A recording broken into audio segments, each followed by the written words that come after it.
Let's call it 18,000.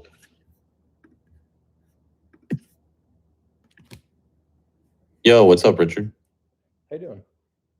Good. How are you? I'm okay. How can I? Or man, I'm out of it. You're not coming up here for a question. Oh, I also got to plug in my phone, so stay for just a second. So Gonzo, that's like a 15% return. If you were to do that, taking over their debt, paying the commission, and then I would just try to see if maybe you could just not pay the realtor, because those arrears are kind of hurting you. But I'm gonna let Richard take over from here, guys.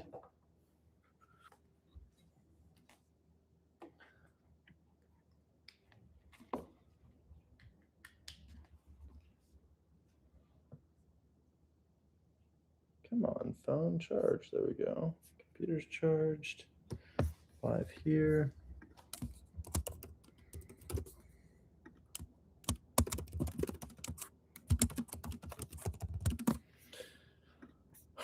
All right, let's rename the live stream.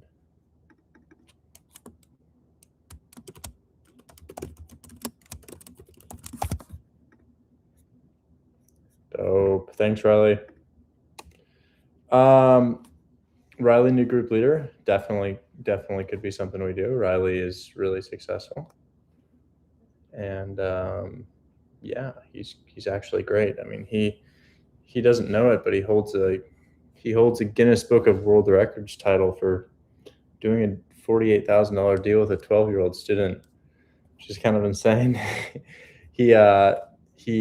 He worked with Anson to close this deal for $48,000, and they split it 50-50. And it's like, I don't know if that'll ever happen again. It's just like, how bro is 13 years old and he made $24,000. And it's I don't know. I've said it so many times. It's kind of losing its allure, but it's just also so crazy. Such an insane feat. All right.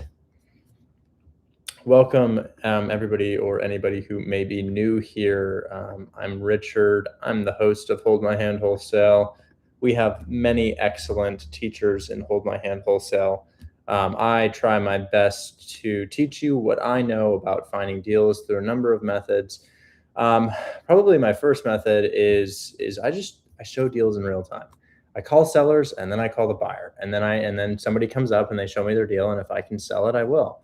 Now, we actually had a guy yesterday show me something that I was pretty excited to schedule a walkthrough on. We're going to bring him up. I forgot his name. Let's see my reminders here. We have Vlad and Tommy and Vlad.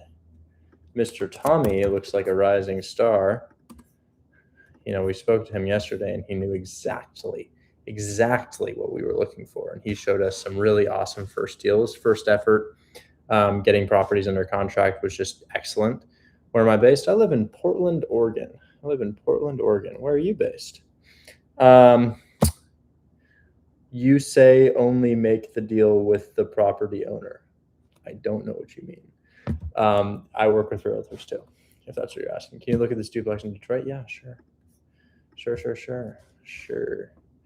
Let me bring up my people that I was going to talk to first. Vlad had something insane. Tommy had something good. You did, Jamie? That sounds unlike me. Okay, so yeah, let's have a conversation. I'm ready. But first, let me get my bearings. So much happened yesterday.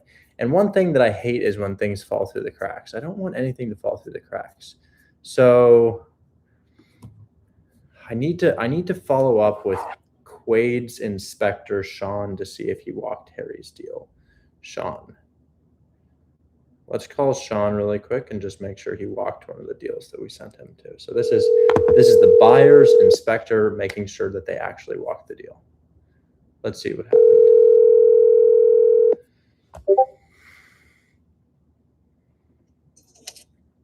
Hello, this is Sean. Hey, Sean, this is Richard Taylor. I work with Quade to get him properties. We had you walk two of them, Donald in Cleveland and East 74th the other day. And there was Yeah. a third one on Parkgate, and I just wanted to see if you had walked that thing. Yeah. So I walked Parkgate. Remind me of the properties again. It's Give me the property. 10218 Parkgate in Cleveland, Ohio. Yeah. And what were the other two? The other one was East 74th Street, 1024 East 74th, and then 7206 Donald. One of them was a quadplex. One of them was a duplex that was mid-rehab. And then Parkgate, we weren't able to walk. I didn't know if that had happened already. Yeah. So I met with Jack over there and walked Parkgate. And then Jack had given me another one over on the west side there to walk as well. I think somebody had mentioned walking that one. Gosh, I don't have it right in front of me. I'm drawing a blank on what street it was on. Yeah, I think we had also looked at Newark Ave. That's the one. That's the one. Okay, yeah. That was one we wanted to walk to. Did that happen as well? I walked that one. I didn't get to see the upstairs unit or the first floor unit on that one, but yeah, I did get to walk the rest of that. Great. Okay. Would you mind getting with Quaid on Newark and Parkgate to just tell him, hey, we like this, we don't like this, this is what we should do? Because I think Harry was mid rehab on Donald, and then East 74th he wasn't mid rehab on. That was complete, but there may be some things. I didn't know if it got your green light or you're like, hey, we should fix these things, but I was hoping you could get with Quaid and just kind of let him know about that as time's taken on this contract. Yep. I'll get with Quaid here in just a little bit here, actually, and get that showed up with him here tonight. Okay. All right. Thanks so much. Yep. No problem. All right. Thanks, Richard. Yep. I'm just going to take a couple notes on these properties here. I'm going to call the seller really quickly. He's got a portfolio. Oh my gosh. I don't, apparently I can't, my phone is on silent. My phone's on silent, but it's not, I don't know. Sorry for the dinging, guys. I know it's super annoying. Let me call the seller really quickly here, and then we'll get into some more specific questions.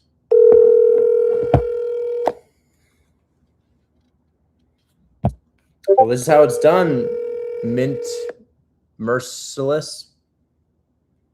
We call a seller, then we call a buyer.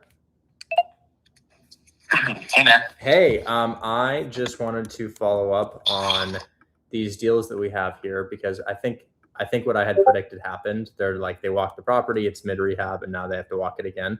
So Donald, I have inspect August 18th when rehab is done. Is that still a good date? August 18th. Well, Jack would have given them feedback on when everything would be completed, probably when he did the walkthrough. It's the same guy running the renovation. I could check with him. I'll ask him right now. Okay. Because I think in the future, just to avoid confusion, we should just wait until they're ready to go. And then they walked Parkgate and they walked Newark, and we're waiting for feedback on those. And then I think we can open escrow on those. I just need to understand what they thought about the properties. Okay.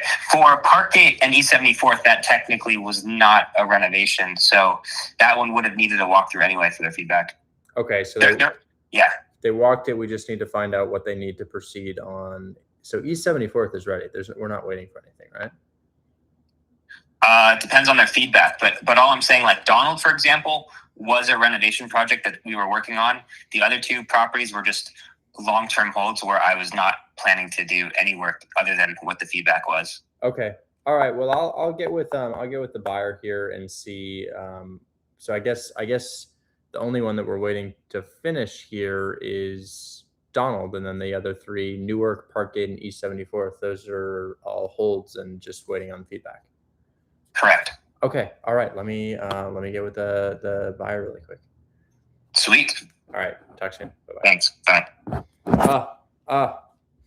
There's lines that are being crossed, and it's a big brain teaser. Let's call the buyer really quickly and just say, hey, we need to get definitive feedback on Your this. call has.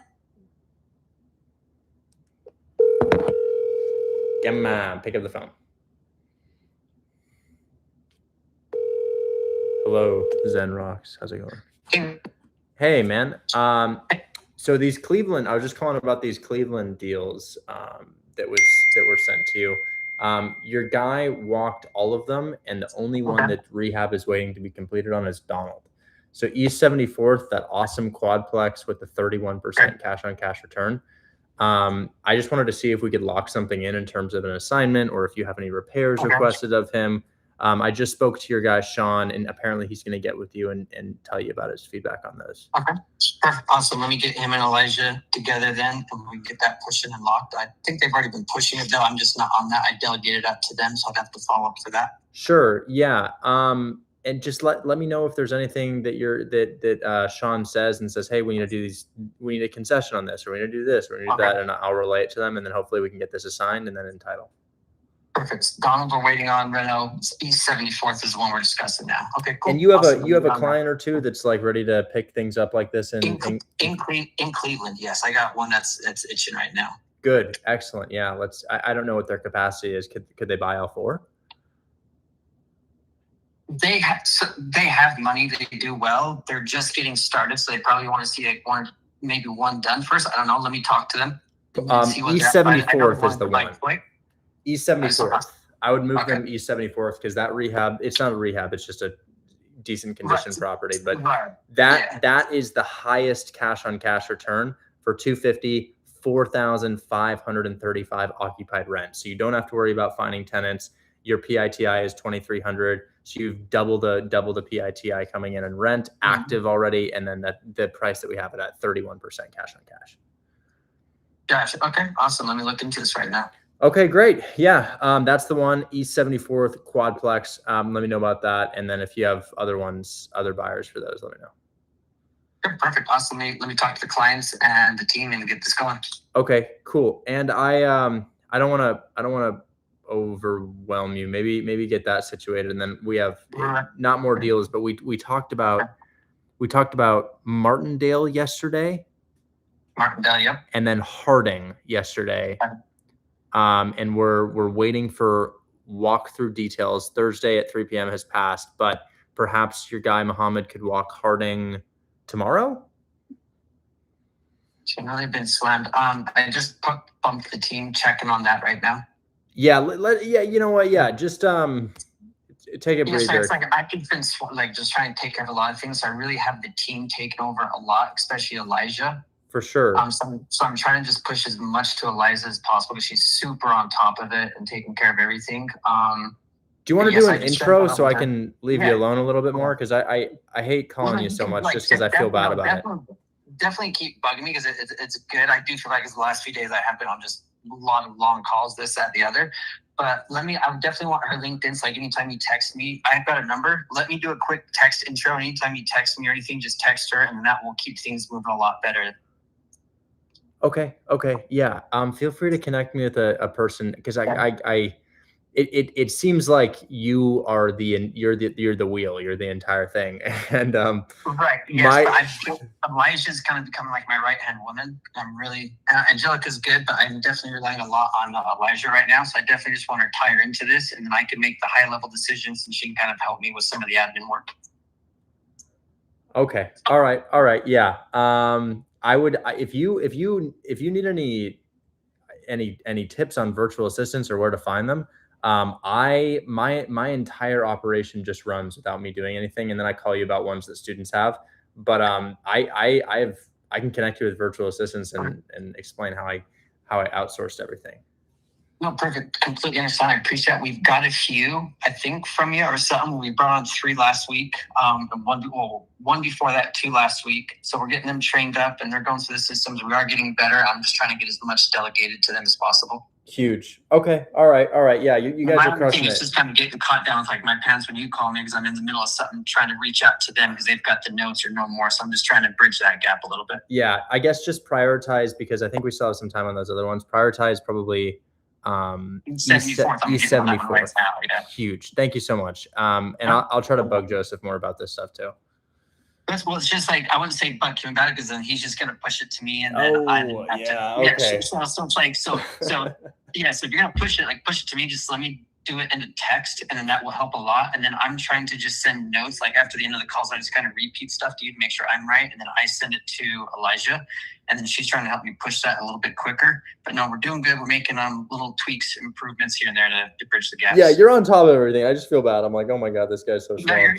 hey, don't feel bad. You're good. I appreciate you a lot. So just keep it coming. If you call me, I try to always call you back as soon as I possibly can. This week's been a little bit rough though. You're killing it. You're killing it. We'll talk soon. Have a good one. Okay, thank you. See you. Bye. I feel bad. I feel bad. He's like he's not a one-man show, but he's damn near a one-man show. And it's like, oh my God. And I remember his business is newer than my business. And I remember when I was kind of like had my hand on everything, and it's just like a lot, man. It's just like a lot.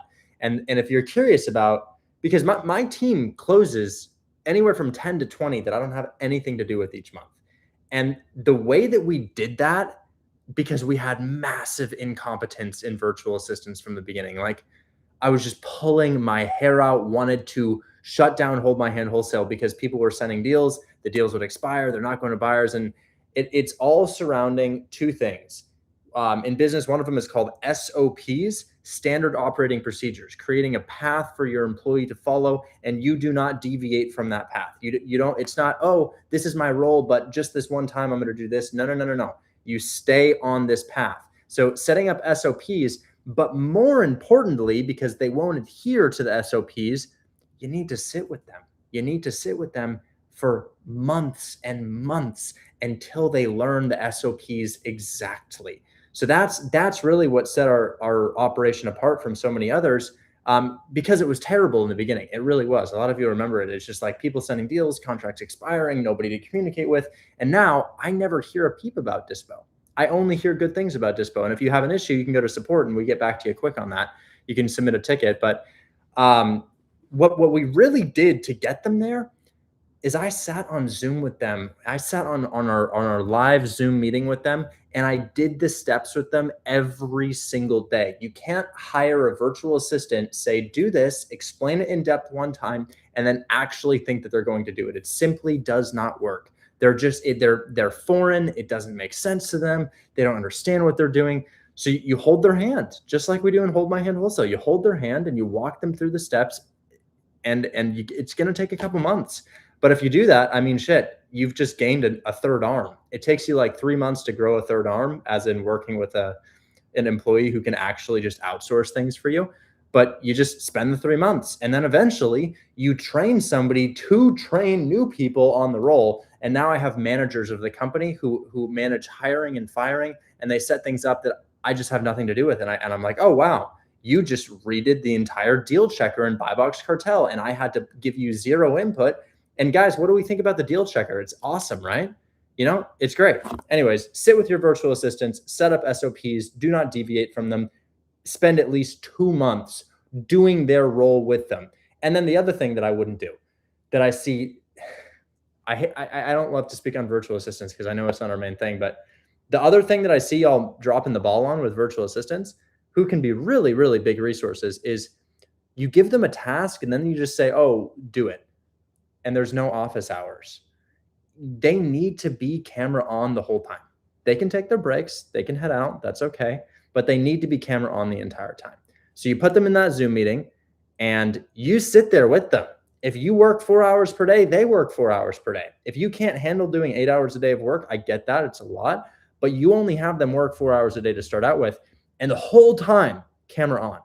And then you get them a buddy, a little partner, that person camera on too. And if they're not willing to sit with you camera on, sorry, you're not right for the company. Anyways, the other thing that just really made us excel, company retreats.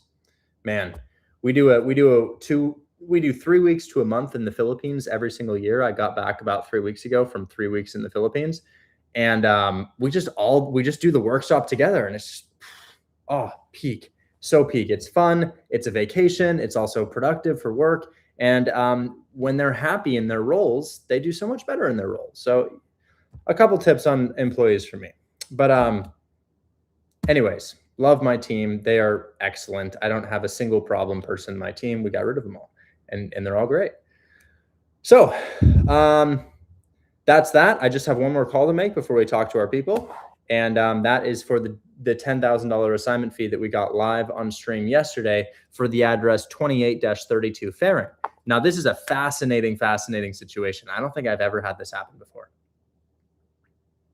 Bought a new car today. Hashtag wholesaling changed my life. Dude, that's what I'm talking about. I had a guy cop an Audi the other day because he closed a $15,000 deal with us in Cleveland, Ohio.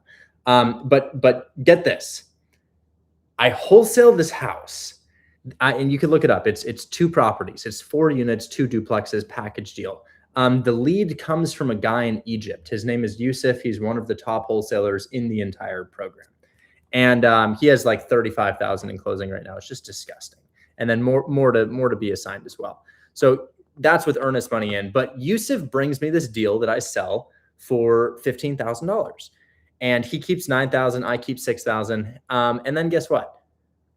The seller is unhappy with their purchase, not because it's in bad condition, not because it doesn't have a good return on investment, because they have shiny object syndrome. And they're like, oh, but what about doing that over there? What about that? Oh, wait, what about that over there? And it's like, bro, you just invested $75,000 into buying these properties off of us. And you're just getting shiny object syndrome where you're like, well, what about this? What about, and you know what they're getting distracted by? Instead of locking in on their rental property, they're trying fix and flips now. And I'm like, okay, fine. Learn to walk before you run. But you know what happens? The seller calls us back and says, hey, I want to sell. And I'm like, why? What's wrong with it? And they're like, nothing. I just want to try this. And I'm like, okay. So we wholesaled them that house. We get ourselves $15,000. The seller hits us up again 3 months after. I wholesale it again for another $10,000. Unbelievable. Anyways, let's go ahead and let's speak to the seller of that. And God, I do have one more call after that. I'm sorry. Low equity call. Seller's trying to add a balloon. I got to figure out what the buyer's willing to do, what the seller's willing to do, et cetera, et cetera. Let's talk to the seller's representative. I'm going to give them a call right now. Hopefully they pick up.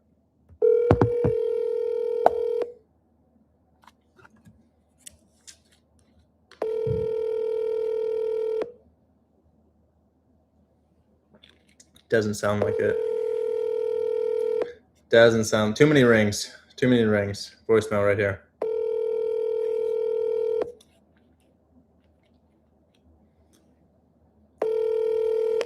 Your call has been forwarded to. All right, we'll get a call back when we get a call back. If you don't own 10 properties by the age of 30, then what? I can only find buyers from Buy Box Cartel in Cleveland. Come on, don't spread misinformation. Watch this. Here's a house in Atlanta, Georgia, random property. Have put zero thought or research into it. If I copy and paste the address into Buy Box Cartel, I will find no less than like 5,000 buyers for it. Watch this. I'll show you right now. Finding buyers is one of the easiest things you could do. I'm going to share my screen. I'm going to show you exactly how I do it. Here's Buy Box Cartel. I go to control panel. I go to buyers list right here. And this is nationwide. This is literally everywhere in the entire United States. I'm going to search up an address, random property. It's going to ask me what type of buyer I'm looking for. I'm going to look for a flipper because this house is distressed. And then look, every single person you see here is a flipper right here. See this? You could skip trace the buyer right there, have a conversation with them. This works everywhere. And let's say I want more. Let's say the ones that we found you are not enough. Watch this. I just expanded my radius to 8 miles. I click apply. Watch what it does. It's going to think for a little bit. We have a new thinking animation, by the way, courtesy of Mr. Gallagher. And watch this. Look how many there are now.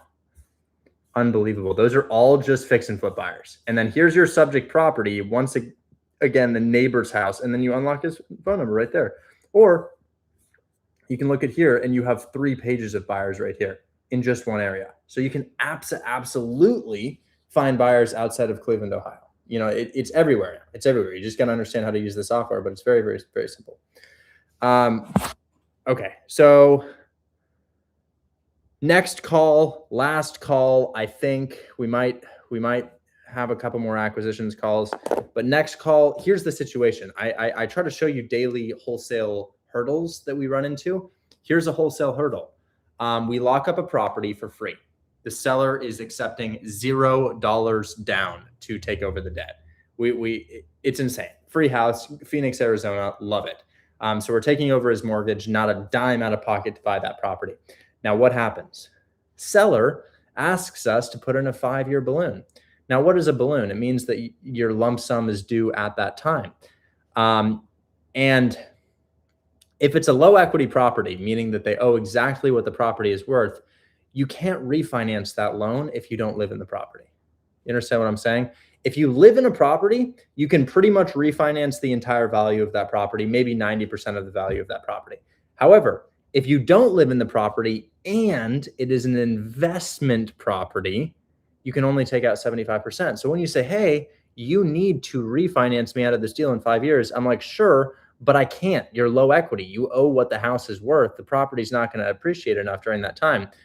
So, frustrating, but something that we can mitigate. So I'm going to call the student right here.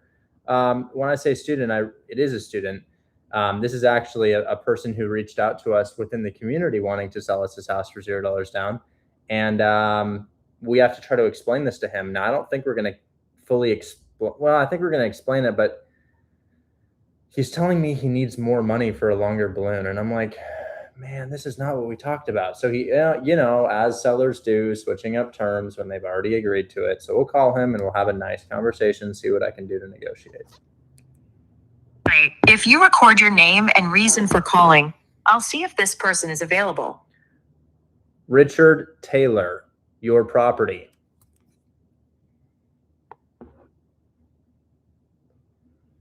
Hey, please stop spamming. Thanks, Richard.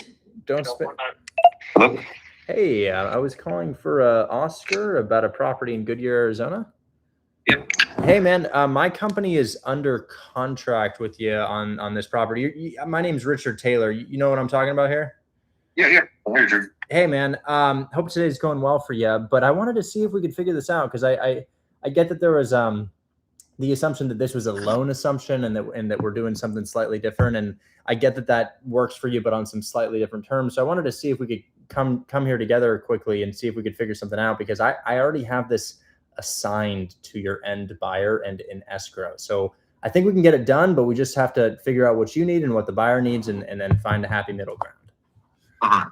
So we initially were talking about indefinitely taking over the mortgage. You found out that it's a subject to deal rather than an assumption, and you're like, hey, we need a balloon payment. The buyer was pretty unhappy about it, but I went to him and I got him to agree to a 10-year balloon after some begging, so to speak, because he really was under the impression that he could just own it like that indefinitely. But then I talked to my team member, Shell, and she's saying, hey, you're looking for more of a 5-year balloon. Is that correct? Yes, sir. Got it. Okay. The thing about a property like this is if you live in the house and you wanted to refinance the loan, meaning pay off that mortgage and then you have a new mortgage that you're not associated with, you could totally refinance it. We could totally do that. But because we don't live in the property, we can only take out 75% of what a house is worth. Meaning that, hypothetical numbers, if your house is worth $400K and you owe $390,000, I could only pull out $300,000 from that property. Like I couldn't take out more. So in order to have a balloon or pay off your mortgage in 5 years, I essentially need the property to go up by $100K in value in 5 years, which is just not the market that we're in right now, unfortunately. So I don't have a way to do it in 5 years. It's not even like, oh, well, if I wanted to, I could. It just, the property would have to go up a crazy amount of money while we're in a down market. You know what I'm saying? Yeah.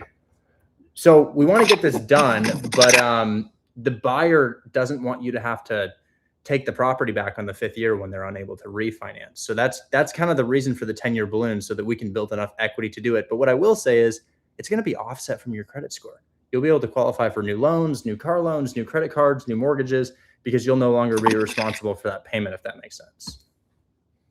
Yeah, that makes sense. But this is the problem that I have, Richard. So I know I can qualify for another VA loan. The only problem is that I have is that I'm still tied to this property, and having to have a lower significant purchasing power on the next house, because I don't even know when you guys are going to take me off of this. Having an unknown timeline kind of brings me to, well, what happens if I want to buy a duplex or fourplex or whatever the case would be, and I can't do that because I don't have enough purchasing power. Sure. Because I'm tied to on the entitlement for the VA loan, right? That's what you're referring to? Yeah. Got you. So you need that entitlement back just in case you want to buy more properties. That's a super valid reason to want to do that.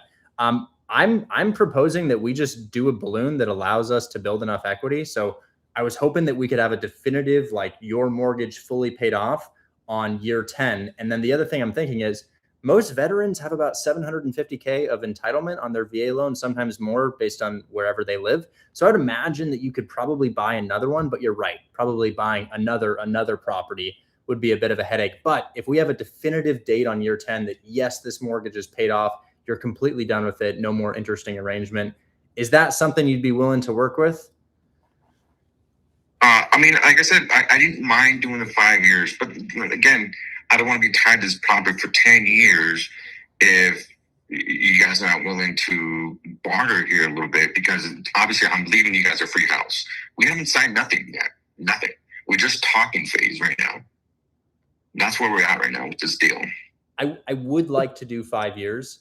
I just can't refinance that amount out of the property in a 5-year period of time. I could go to the buyer and ask him if he's okay with something closer to an 8-year term, because I think he might have that equity then. It's not really a matter of if I want to do 5 years. It's just you can only pull out 75% of what a property appraises for if you don't live in it. Yeah. So I would like to barter with you. I want to see if we can make something happen here, because this buyer's ready to go and he's super interested in this. Is 8 years something that I could pitch to them that you'd be comfortable with? Because I get it, it's a free house, but at the same time, we've also got $7,000 in closing costs. We lose hundreds of dollars per month as a rental property, and the house is underwater on its equity with a pretty standard market interest rate. And that's why I was kind of like, okay, it's a free house, but I don't want to be tied to this house forever. That's kind of where I was at. I was happy with 5 years because I was like, okay, you know what? What's 5 years to it? It didn't really see me anything like that. But if it's 8, even 10, it's like, I'd love to do 5 years. We just need a lender that will commit loan fraud and grant us a 90% LTV investment loan on a property, which they can't do after 2008. It's like against lending guidelines. It would be considered loan fraud to do it. No, I don't want you to do that. I mean, you know what I mean by the 75%? If you live in the house, you know what I'm talking about. It's investment properties. You can't fully leverage them. And the reason you can't fully leverage them is because in 2008, we used to fully leverage them. We used to give people like 90 to 100% of what a property is worth on their mortgage, even on an investment property. And then they stop making the payments. The bank has to take the house back, but they've already purchased the entire property for the seller. And now the bank has no way to make their money back in the event that they have to foreclose. So new guidelines came out, and now it's only that you can pull 75% out of a property's value as a contingency plan for the bank if another 2008 happens, you know? Yeah. So I'd love to do 5 years. Really, I would. It would be no problem to refinance this on 5 years. It's just that the equity doesn't exist in 5 years, you know. But I think in 8 we could get it done and still have the buyer pay your closing costs and not have you bring any money to the closing table. Because from the perspective of the buyer, they're losing money as a rental and they have no equity and a high interest rate. So it's kind of surprising that they're even doing this deal anyways.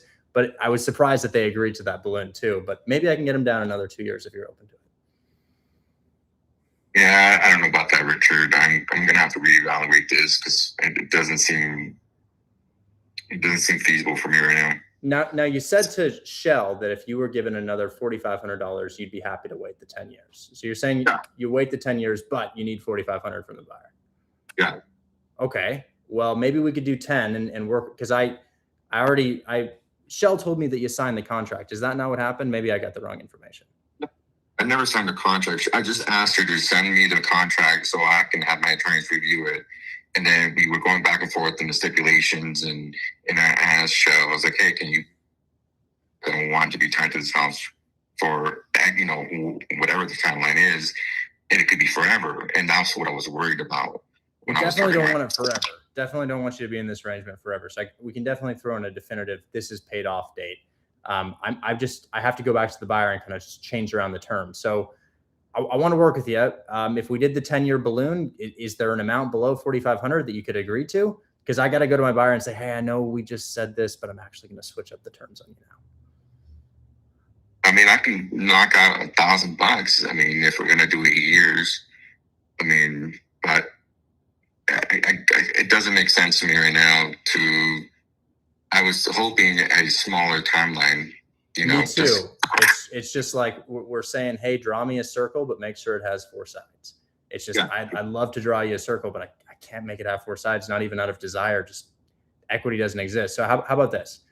I asked the buyer to give you another $3,000, $1,500 less than you talked about for the 10-year period of time. I'd be happy with 35. Okay. All right. I'm going to go to him. I don't know what he's going to say, but I'm going to go to him and see if he'd be open to doing that deal. And I'll give you a call back. Okay. Okay. All right. Thank you so much for your flexibility. I do really appreciate it.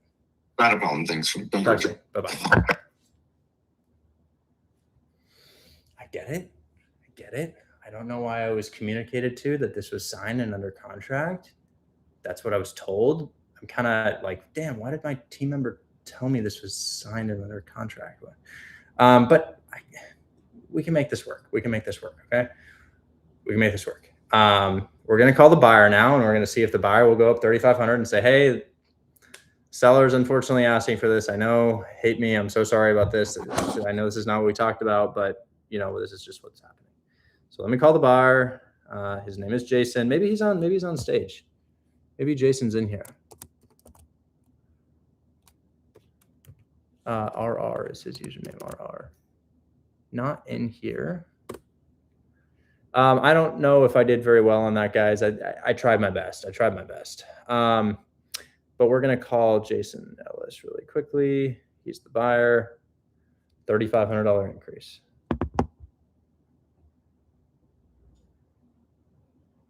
My service just disappeared. Why did that happen? Come on, service, come back. Weird, shoddy T-Mobile service. Thank you, Matt J. Hopefully I can get somebody to pick up the phone today.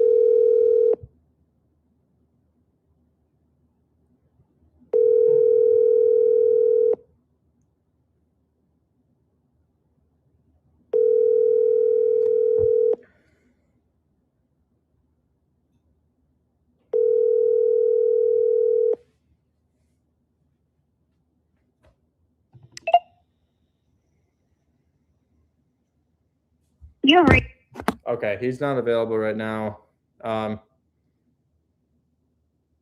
Update on Goodyear. Just spoke to the seller. I'm going to send him a video because I think videos convey hard messages a little bit easier than text messages. Okay, so this is definitely not what I wanted to happen. The seller told us you could take it over indefinitely, no balloon, but he was under the impression that it was an assumption. Now coming to find out he's holding the mortgage, he's a little bit, oh, he's talking to you right now about our fix and flip. Kira, could I give him a call? I don't know if I could give him a call, but it'll only take a moment, Kira, and then he's yours again.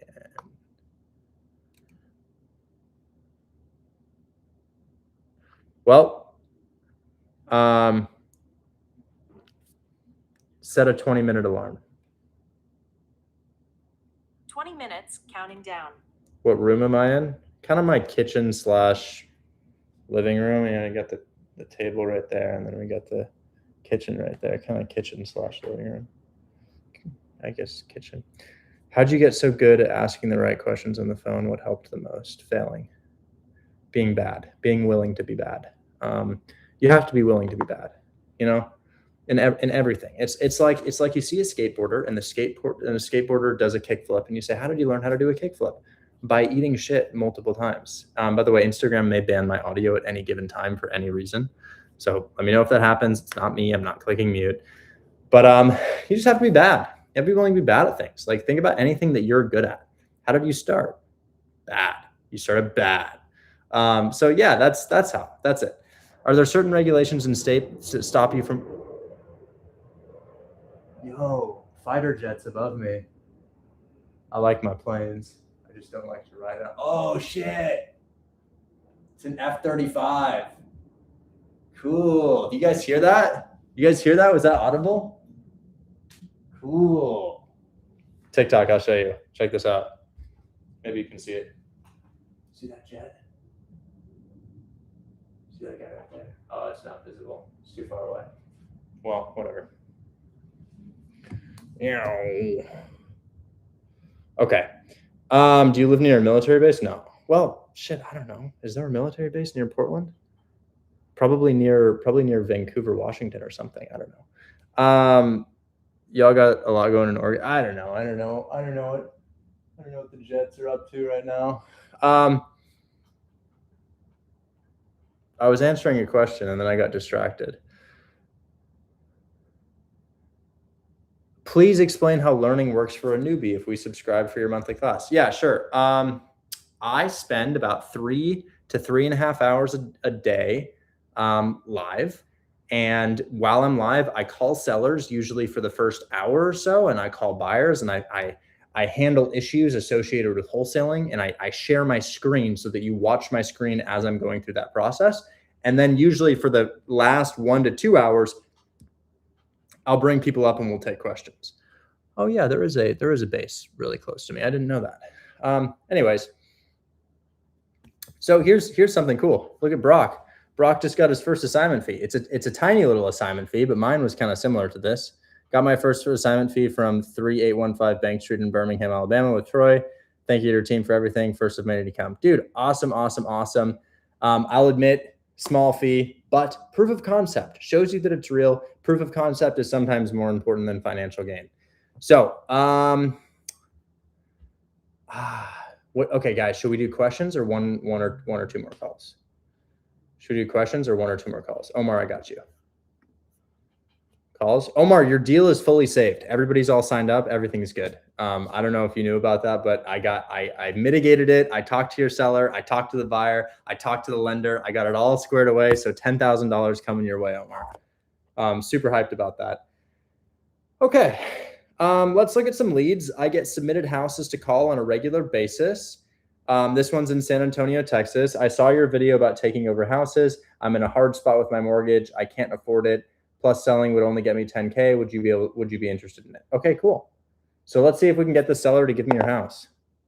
Because remember, that's how we're doing a lot of our deals right now. We're just letting sellers, we're taking over their debt. So, oh, it's pretty. Oh, it's really pretty. Look at this house. Check it out. Wouldn't it be cool to get this house for $0 down? Let me fix my camera. It's kind of blurry. Check it out. Here's the house, built in 2023. Look at the condition. Nice house, right? Yeah, so we're gonna go ahead and call this person. This person's telling me that she's underwater on her mortgage and that we're willing to take it over. Yes, interested. Let me find out a little bit more about her mortgage. If you're curious what the house looks like, this is the house right here. Nice looking property, if I don't say so myself. That's the type of thing somebody'd like to live in. What did Kira say? Did Kira ever say anything? No, I don't think so. We'll have to call. All right, so let's search up the address. Now I put it into PropStream first, and I always like to see what they owe on their mortgage. Oh, interesting. A little bit of equity. But how? How? You bought it for $248 in 2024. Really? You have equity? Really? How do you have equity? You bought it in 2024. It says there's a little bit of equity in the property. I'm going to find out if that's the case. So when it comes to getting a house for free, you have to illustrate to the seller that they're just not going to make any money if they sell the property. Now I'm sharing my screen with our members right now as I figure out whether or not that's the case. So what I'm going to do is I'm going to look at what houses are selling for in the area. Let's go ahead and try to find out. Because PropStream says that, but we don't really know if that's the case. So let's line up the map. There's Alamo Ranch, Anytime Fitness. That's my gym. And then there's the 211, right where the 211 splits. That's where we are. Right where the 211 splits. And then let's find a little bit closer. You're right above that little point right there. Yep, you're right here. Okay, remove bound. Oh my goodness. Okay, so we do have a lot of houses for sale in this area. Let's find out what they would sell for. So this is a 2023 build, 4 beds, 3 baths, 2,100 square feet. So let's comp really quick. 4 beds, 3 baths, 2,100 square feet. Here's a house that's been here for sale, 37 days. They're asking $395, and they're 4 beds, 3 baths, 2,500 square feet. So a bit bigger and newer. that was built in 2026 new construction. So in 2023 doesn't sell for the same. And then here's a 4-bed, 3-bath house from 2022. And that's listed for 310 and it's been there for 50 days. So I don't agree with your equity, actually. I don't agree with it. There's the same house listed for 310, 4.3, 2,300 square feet. It's bigger, listed for 310. Yeah, I don't know about that. Yeah, I don't think so. You got a 350 right here, and that's a brand new house. 2020, yeah, okay. So what I'm gonna do is I'm gonna get these thrown into a text group chat or a text message chat, these comps, so that I can text them to the seller as we're getting these deals done. So that's that is not quite the same house, but the other one is. This one's the same, and so is this one. So this guy right here, 4.3, 2,300, similar property, 2-car garage. And how long has that been here? Let's get that ready. Boom. And then I'm going to get the seller's phone number ready. So this, I will use this comp in a negotiation. Let me see if I can find one more comp. Oh no, they have an Android. I can't DM. I can't iMessage them. Shit. Well, I got to message this to myself. And then let's see if we have another. Do we have one more comp that we can use as evidence in this negotiation? One more evidence comp. 3, 2.5. That's a 3, 2.5. 310, 2. Yeah, we can use these as evidence, honestly.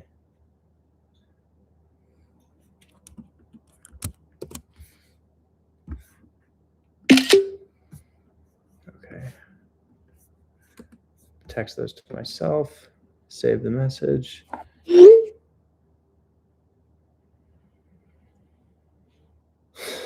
And then we'll use those later in negotiation. All right, let's call the seller and figure out what's going on now. We have our evidence for the negotiation. We're going to call because the seller thinks they have some equity. They only 10K of equity. We have to convince them that we need this for $0 down. Because honestly, guys, if a house has a 4 or 5% interest rate, I can't give you 10K down. Maybe 5 or 6% interest rate. I just can't do that. So here we go.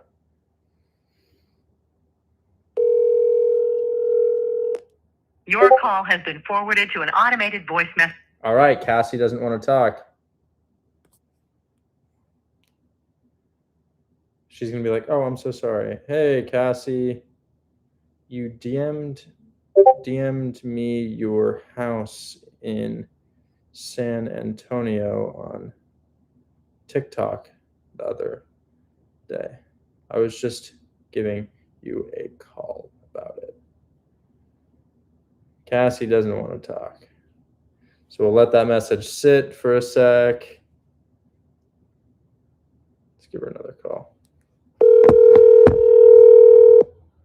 All right, decline the call. Or pick up.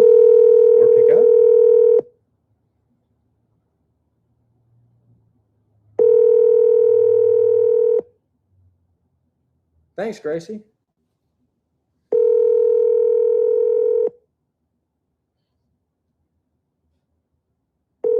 Yeah, I recommend forming an LLC. LLCs are like $300. Your call has been. All right, not ready to talk. Let's add her to my contacts as the seller of the property, just in case she gives us a call back. I'm not going to call her Cassie in my contacts. I'm going to call her 14735 Maple Pear, so I know exactly who's calling.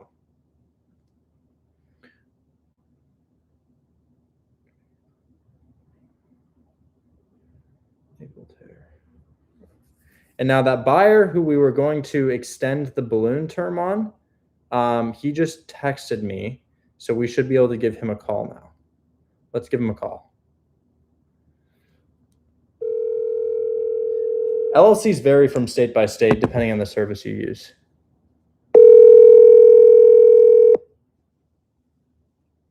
Oh, he might not be. Yes, sir. Hey, sorry to bother you. I heard you're handling some stuff on your property. Oh yeah, Water Lake, loads of fun. Oh no, I'm sorry to hear that. Is that on Hat Rock? Yeah. Oh. Typical day, you know. I'm battling whether I should have just called the contractor, but I'm so cheap. Yeah, I don't know how you Fix are it, at this Michael. point, but you are. Well, anyways, hoping this wouldn't even be cheap because this isn't what we talked about. But essentially, seller thought you were assuming the loan, and that's not what was happening. In reality, we're doing the trust deal that we like to do, but seller's like, oh man, I don't want to have this in my name forever. So we got him to agree to a 10-year term, which I understand you're okay with, but he wants another $3,500, and I don't know if that's something you'd be open to. Wants to pay to play. Yeah, I tried, man. I tried my best. I just had a conversation with him. He's a firm negotiator. He wanted 5,000. I got him down to 35. Well, with your deal plus closing and then another 35. Yeah, I don't mind the 10 years. Would he be willing to go closer toward the 5-year if he dropped the 3,500?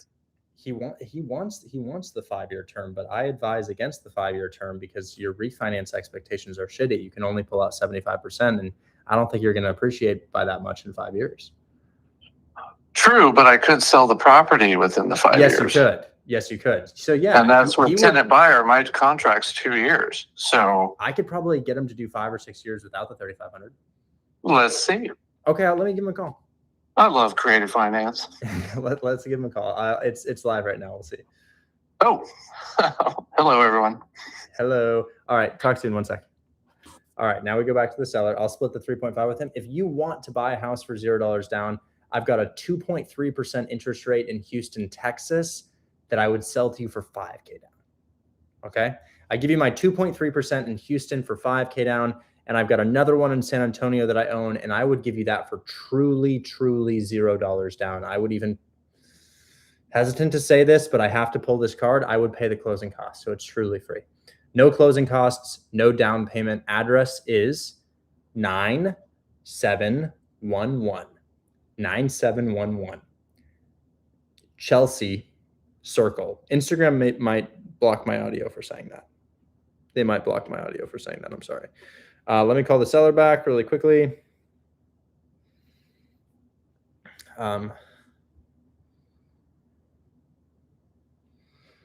Okay. Let's see if we can get him to do 6 years. See if we can get him to do 6 years. Come on, 6 years. Hi, if you record your name and reason for calling, I'll see if this person is available. Richard Taylor calling you back.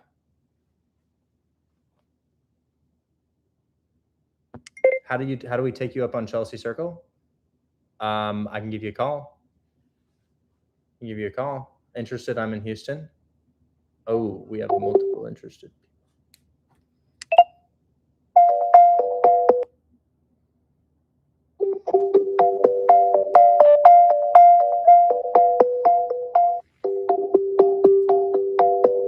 I'm sorry, this person is.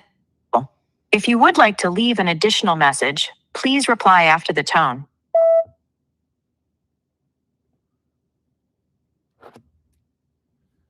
Got an update from the buyer.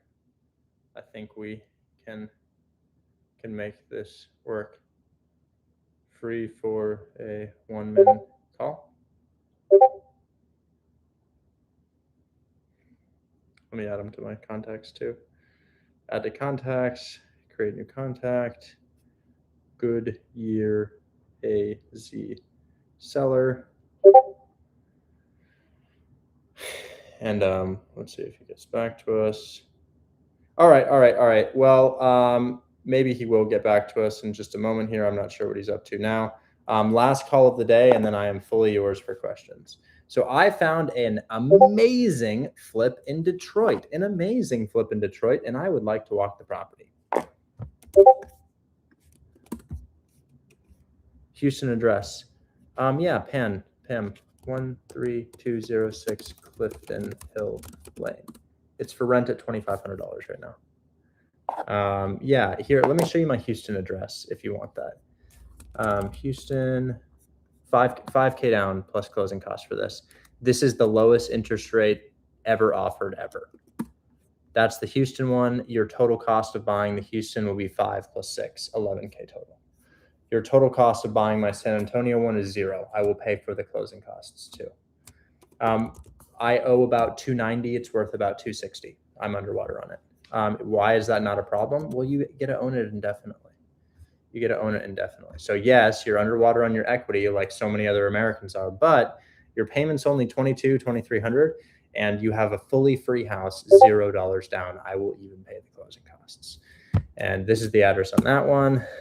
Interest rate 6.5, WV Rob. Now, the thing to know is, yeah, I'm a little bit underwater, but you have 28 years left on your balloon, you know? So it's, you know, and if there's any issues that you found on the property, I'll fix it, but it's renovated. You can see the photos. It's in great shape. What's the good interest rate one? Riley, it's in the chat. It's right above. It's Clifton Hill. And then Chelsea Circle is my free one. Payment on Houston, $2,200 on Houston. So Pam, you kind of see why I'm selling it, right? I got 15K of equity in Houston. I have a really good interest rate, but it hasn't been great for me. So Pam, if I were you, the strategy is tenant buyer on something like that. That's what Jason wanted to do on that property. Anyways, let's do one more call on a Detroit flip that I would enjoy.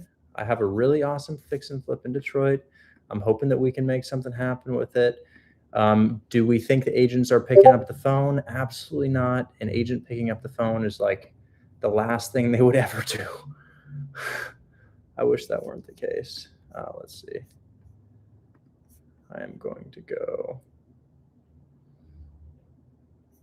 here, and then this is the property.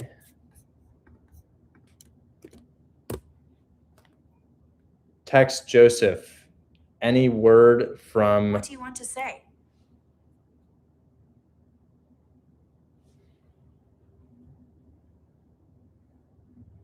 Done. Okay. Here it is.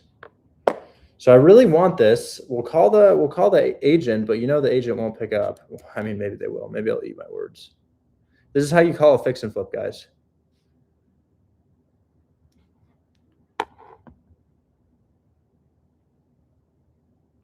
Why does the service disappear? It disappears and then it comes back and then it disappears and then it comes back. Phone is ringing. Hi, if you record your name and reason for calling, I'll see if this person is available. Buyer for your listing.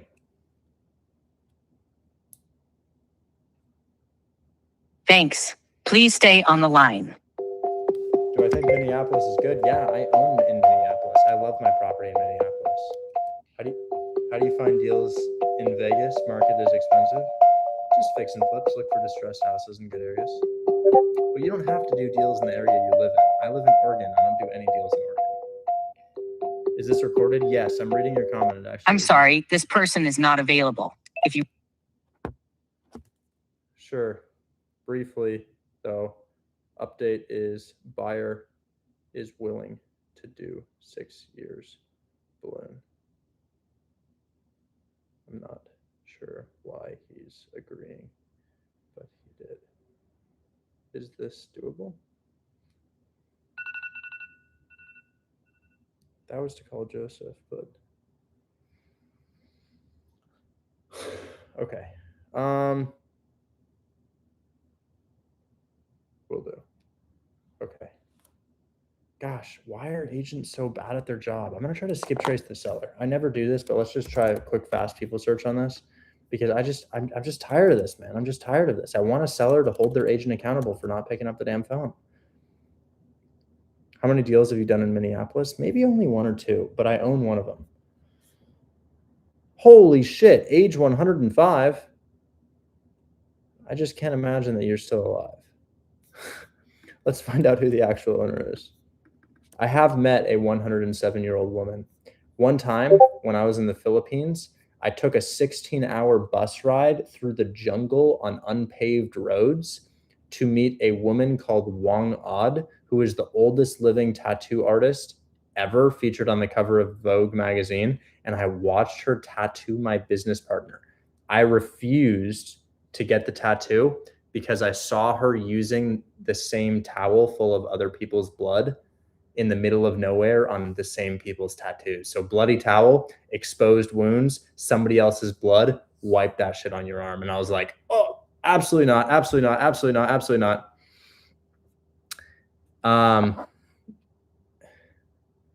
Let's see if we can talk to this person. So there's the owner, Aaron Howell.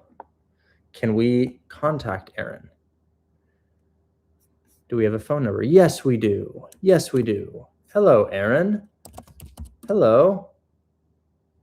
I would like to talk about your realtor. Have you done deals in the Florida Panhandle? Yeah, lots. Florida is one of my best markets. The person you have dialed is not able to receive calls at this time. Damn, the skip tracing is not very accurate unless it's our skip tracing. Let's see. What about this next phone number?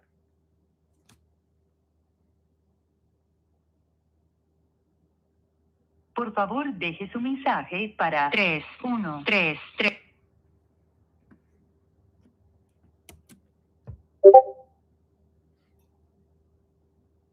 Call has been forwarded to voicemail. Lost sound. Oh, we lost sound. Instagram, I'm going to restart.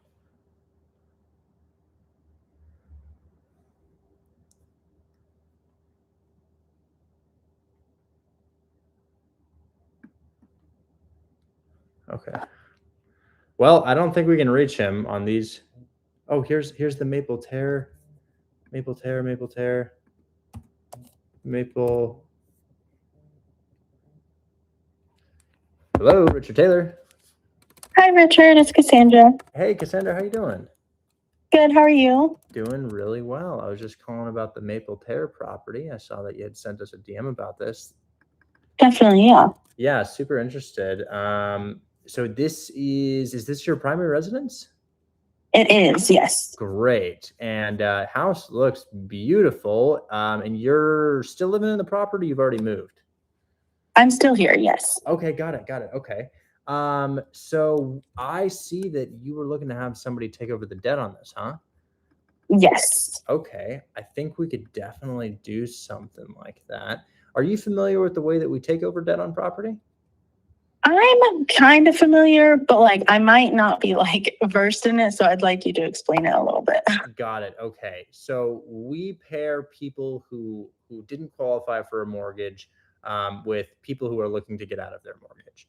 Now, the only thing about that, because I just want to get the catch out of the way first, like what's the catch here? Yes, you don't have to bring any money to pay a realtor or lose any money on the sale of your property, but these people, they would just buy the property normally with an FHA loan. So what we do is we essentially hold the mortgage in your name.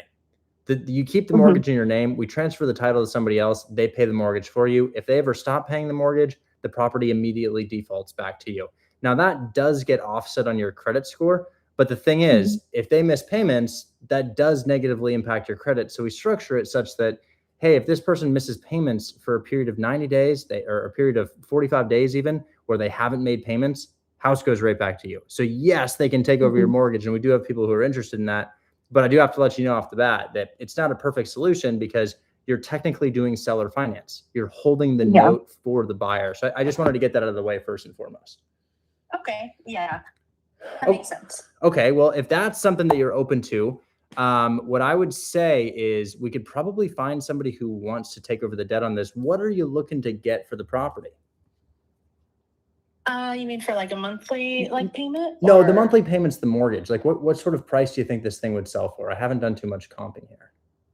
Well, I did talk to my realtor that sold me the house, and he was saying that I could essentially only sell it for I think he said $275 or something like that, or $285. And honestly, for me to sell it and actually not have to pay any money to sell my house, I would have to sell it for $320. Yeah. I looked at I'm looking at kind of the neighborhood right now. It looks like these 2023 builds, 4 beds, 3 baths, 2,300 square feet. This one's listed for $310, and they just did a price cut, which means that they're not selling. So I think somebody would take over an underwater position on the loan, but what they'd want to do is just step into it. They'd probably just want to step into it. And I don't think you'd have to bring any money to the table. I think we could put the closing costs on the buyer and they could take that over. and it would be offset from your credit score, allowing you to qualify for a new mortgage, just as if you had paid off the loan yourself. Okay. But it's not a perfect scenario because, of course, it doesn't make you any money, but you also don't lose any money. But that's kind of the situation here. And if we were to proceed on this, what that would look like is I would essentially send you a contract that gives me a 7-day period of time to find that buyer for you. And if I don't, I'd probably suggest listing with the realtor, because I'm not the end buyer on it. I'm essentially a wholesaler looking for somebody on your behalf. Of course. And then, so say for example, like someone gets into it and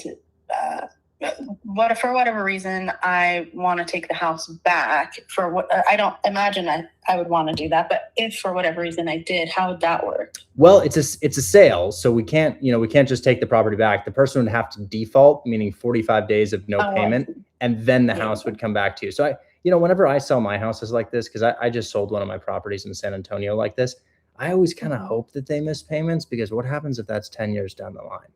I'm gonna make like $150,000, maybe $200K in appreciation, and they will have paid down my mortgage substantially. So I sometimes want them to miss payments on it. Not that would be a great scenario, but it would result in me making a lot of money if that did happen. Yeah, that makes sense. Okay. So yeah. Then it stays like on record that like I still own the house, and then you said that like if I wanted to purchase a house later on, that's not going to affect it. Well, it's not on record that you own the house. It's simply that the mortgage is in your name. So like imagine this. Imagine this scenario. Imagine you like meet somebody and you want to get married to that person, but they don't have a job for whatever reason and they can't qualify for your loan. Imagine you added that person on to the ownership of your property.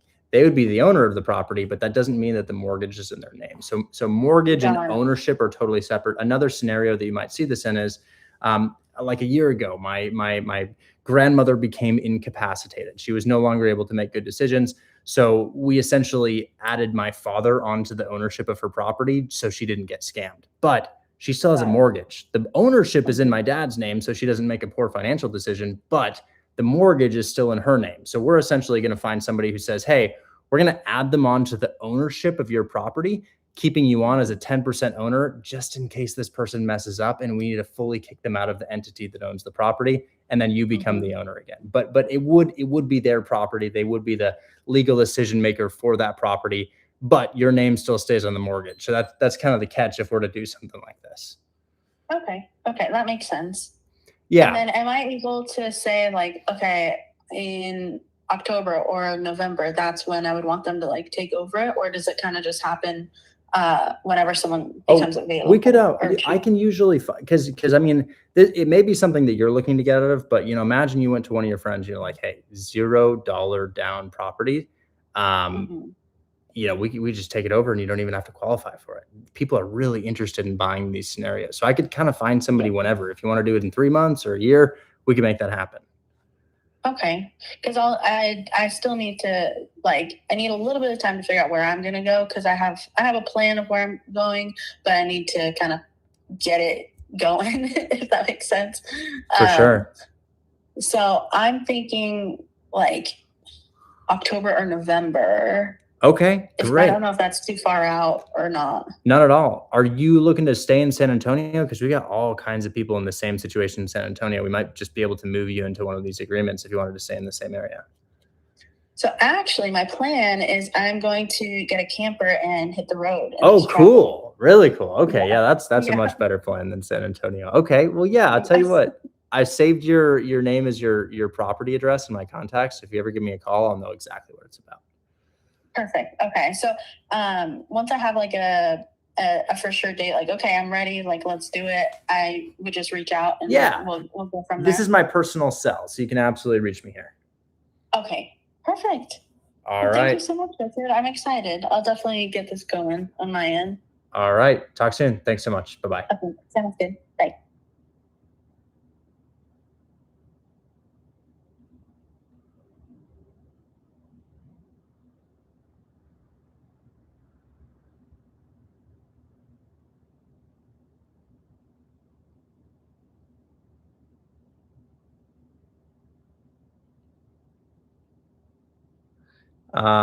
The seller is rejecting the 6-year balloon. He's not willing to do 6 years. He's saying no to the 6 years. He'll only do 5 years.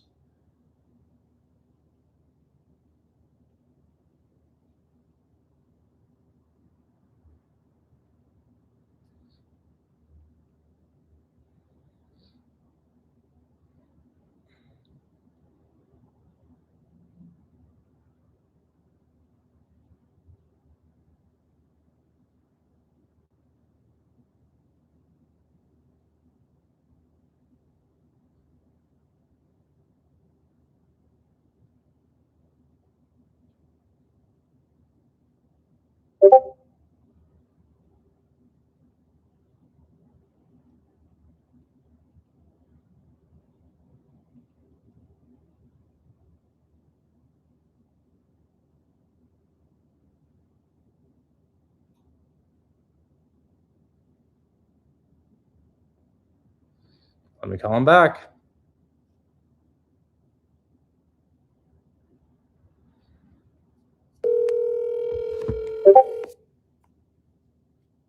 Is this pre-recorded? Yes, it's pre-recorded. KL215.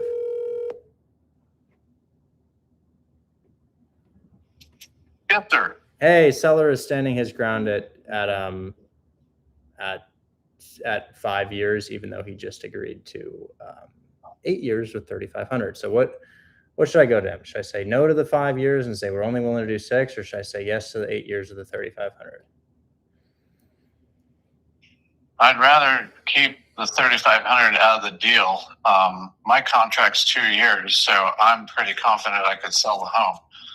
And I've already got people willing to look at it, so I'm not too worried. I'd rather get rid of the 3,500. So 5 years is my lowest. I'd like 6, but I don't want to pay the 3,500. I know. Crazy ask after he already agreed to terms. I'd much rather pay you. Yeah. Okay. Well, I texted him. I said, "Hey, are you sure you're not willing to work with this guy? I mean, that's a really, really good offer." And we'll see. If he's not motivated, we've got more. So yeah. Okay. All right. Well, I'll see if I can. I mean, I know that he'll do the 5 years, but I feel like he'll do 6 years. I feel like that's a really, really strong offer for, going back for the 6. Hey, we're compromising. That's what it's all about. No. We're compromising, and he's belligerent. I see. One of those. Yes. He's full. He will not negotiate at all. Oh, well then, offer the 6, no 35. And if he doesn't like it, then put a pin in it and let him sweat. Okay. All right. Yeah, I will. I'll see what he says. If he's only willing to do 5, you think you can sell it in 5? I can, but you're putting pressure, and the numbers are right there on the mark. So that turns into a pressure property instead of a nice, comfy deal property. Seller's kind of like this. Hey man, can you draw me a circle? And I say, absolutely, I draw you a circle. And he says, well, I need this circle to have 4 sides. And what I mean by that is, he says, can we do 5 years? And I say, I'd love to do 5 years. How do we do 75% LTV on a refinance in 5 years that we don't have the equity? And he says, well, you're just going to make it work. And I'm like, oh my God. That's just not really how it works. But okay. All right. I see what it is. Okay. That's 6 years, no 35. Take it or leave it, and I'll move on. All right. I will talk to him and see what we can do. All right, man. Appreciate it. All right. Talk soon. Bye-bye.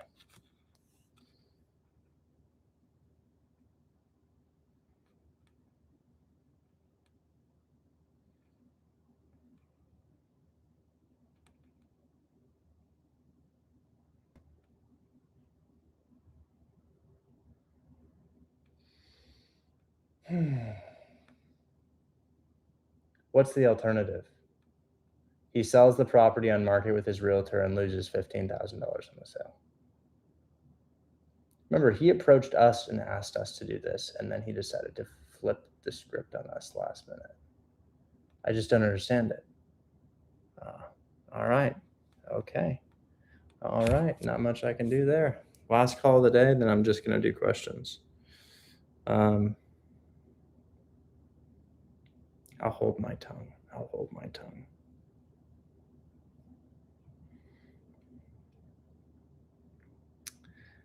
Okay, and then I got to ask my employee. Shell said he signed.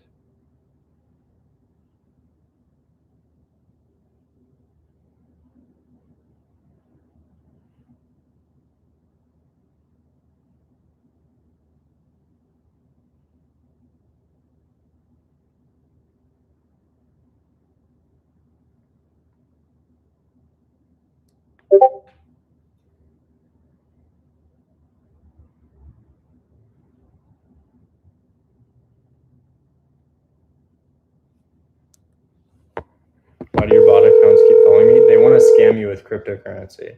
Best markets: Cleveland, Detroit, St. Louis. Cleveland, Detroit, St. Louis. Maybe Atlanta. And another one. Richard, Hey, how you doing? I'm good. How are you? Doing well, dealing with belligerent sellers, but I am looking to walk that property on Stopel, and agent is not. I could tell the agent I've got $100,000 for her if she picks up the phone, and she wouldn't pick up the phone. So I can't get a hold of anybody. Yeah, same with me. I'm gonna try again tomorrow. Hey, ladies, I'm on the phone. Let's be quiet. I reached out to do a showing and it wasn't approved, so I wasn't able to get in there today. I'm gonna try again tomorrow. I called. I will try texting. I don't know, maybe just out of pocket for a moment. But I wasn't able to get in touch with them either. Interesting. So, Why do you think that's such a common thing? I don't want to speak on it. It could be that they are doing something besides real estate as well. A lot of agents, and I've learned in Michigan, may be part-time. And so it doesn't always, because if you think about it, you're not going to make that much money on a sale like this, right? So unless you have a ton of properties like this, it's a different landscape and they have to have another means of income. True. And so it just kind of changes a little. So sometimes just giving a little bit more time to get back. And if you have talked to her, have you talked to the agent at all? No, I tried desperately. Okay, yeah. So I always try my best to go through Kennedy. I'm on a phone. I do my best to give them some time before I reach out to their broker. But if I don't hear from her by Monday, then I'll reach out to the broker. But just know if we can't get in touch with her, nobody else can either. All right. So yeah. All right. It's a good one. Just came on market, but hopefully we can pick something up.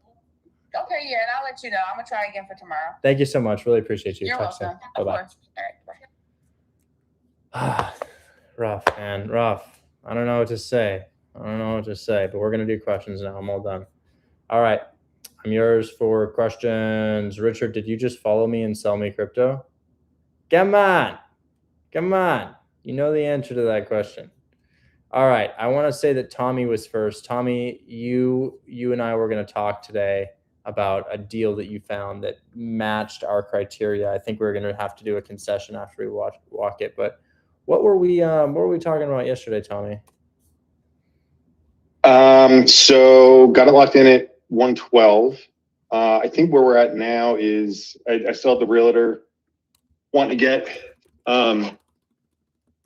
the walkthrough of the property knocked out. So she keeps blowing me up like, hey, can we get it done? So I think that's kind of where we're at. So the numbers look good. Everything else looks good, I think. Yeah. So let me look this up. Let me see if we can Martin. And then we'll just see. Yeah, how long do you have on your inspection? I did 7 business days and I got it signed yesterday. Okay. All right. Let me follow up on that really quickly here and see if we can make something happen. I'd love to get them out, but I think that this guy is just juggling so many closings right now that it's hard for them to be efficient. Yeah, this. So it sounds like it. Yeah, right. Let me go ahead and give him one more call. Sorry, one sec. Call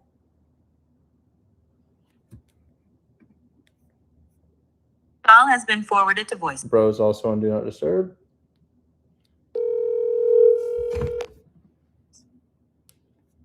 Hello. Hey, apparently the agent's itching to get somebody out to Martindale. You think you get a hold of Mohammed for the duplex we sent yesterday? Yeah. Let me look into that. And I just was on the phone with him not long ago. Okay. Yeah, I guess maybe we could ask about tomorrow at noon or 3 p.m. maybe. Okay. Yeah. Let me see who I can snag for this and get coordinated with Mohammed on getting out there. Huge. Thanks so much. And who's the point of contact on this one for him? Point of contact on this, I guess me, but there's also the agent. Well, let me ask the wholesaler. Tommy, is the agent going to be the point of contact? Will they meet us there, or are we just going to meet somebody else there? The agent, yeah, she would like to meet there. So she can be. I just need to properly, set proper expectations with her, just to let her know. I would love to give her a name as far as who would be reaching out to her. Mohammed will be reaching out, right, Quaid? Correct. Okay. I'm going to text you. I'll text you, or I'll put it in Slack, the name of the agent for that. Sweet. All right, Quaid. It'll be in Slack. Awesome. Thank you. Appreciate it. All right. See ya. Bye. And then Richard, actually, as a newbie, from as far as like next stage would be, once we get the buyer, it would be getting an assignment signed. Yeah. Well, next stage. So almost certainly we're going to walk the property, and there'll be things that the agent didn't tell us about. Right. Hey, your water heater is not functioning. And then the buyer will be like, okay, we'll buy this, but we want a kickback for the water heater. And then we'll negotiate like a 2 to 3 to 4% concession, depending on what's needed on that. And then that will make this okay for the buyer to want to walk. Got it. Okay. Cool. And so, who handles the getting the assignment executed? Is that still me? No. Our team will get it done for you. And then we'll send you a joint venture agreement, and you're the contract holder, and then we'll get this in title. And then usually these things take about 25 to 35 days to close. Yeah, I figured. All right. Perfect, dude. Appreciate it. I also have, I don't want to get greedy here, but I sent you a DM here in Discord. I've got a realtor welcome to a call on another property. I had a conversation with her earlier. Open and creative, seems like a really good deal. I was tossing around numbers where total cost of entry before assignment is somewhere around 20. I put the property in, I sent it to you. Okay, let's check this out. And I asked her today, I was like, hey, are you open to connecting with my partner if we gave you a call today? She's like, yeah, absolutely. Cool. So I figured it might be good content. Yeah, absolutely. It says it's sold. Is this thing off market? No, it's on market. Damn, I don't know why these things are hiding from me. That says it's off market. Maybe I can. Fingry? Yeah. Same. Let's see. Well, I got photos now. Yeah, it's clean. Looking good. Got you. And then MLS detail is active at 135. Oh, nice. Yeah. They owe 101 on it. So you think we can give them 10K to take over the debt? That's exactly what I told her. Okay. All right. Yeah, I'm happy to give her a call on this right now if you'd like. Yeah, 100%. You want to DM me their phone number so I can call? Oh yeah. I don't know why I can't find the Zillow link. Yep. We have so many sellers in Detroit who have done this, who talk them through it too and say, hey, I did this. It was no problem. And yeah, this is not she's heard of it before. She just. I got to take this really quick. This is another seller. My apologies, but DM me that phone number. Hey, what's going on? Hey, how's it going? Not much. Just dealing with belligerent sellers and agents that won't pick up the phone. Oh, my favorite. They're just enjoying their summer vacations. I know. Did you hear that crazy statistic? Like 70% of agents haven't closed a deal in the past year, something crazy like that. Oh, I'm not surprised. Yeah, well, this could be why.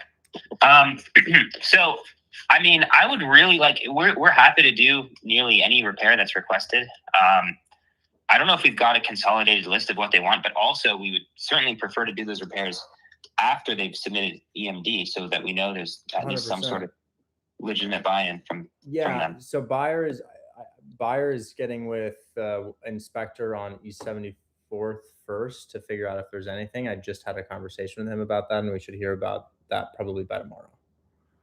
Okay, great. They're it's a buying group. There's like 10 different investors within their buying group, and they don't move very quickly, so it's a little bit of a pain. But they are closing probably 10 with us right now. Amazing. Yeah, most Okay. recent one was like 3 days ago. So that's just like every week 1 or 2 closes with them. Got it. Okay, that's pretty cool. So, do they typically stick to 30-day close timelines? Yeah, I would say all of these close in about 30 days, just because of the title company and lender stuff, and you know how it goes. I do. Yeah. Okay, great. All right. Well, yeah, I'll keep you posted as to, East 74th will be the first one to be like EMD in, and then you'll get the list on that. And then, the other ones will follow suit when the rehab is finished on Donald. Great. Perfect. Sounds good. Absolutely. Talk soon, man. Thank you. All right. Bye. Yeah. Okay.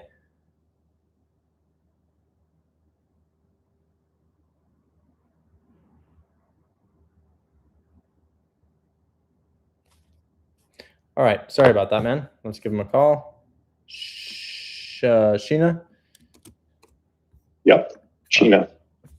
All right. Here's a mortgage takeover for a house that's for sale in Detroit. Usually, if we get one of these, we're able to make another $7,000 to $10,000 assigning it to a buyer. Duplex for 10K down is really good. All right. Here we go. And forwarded to voicemail. The person you're trying. Maybe it's do not disturb. I'm going to double dial. You just read my text. And forwarded to voicemail. She is her phone. You should text you back. I can try.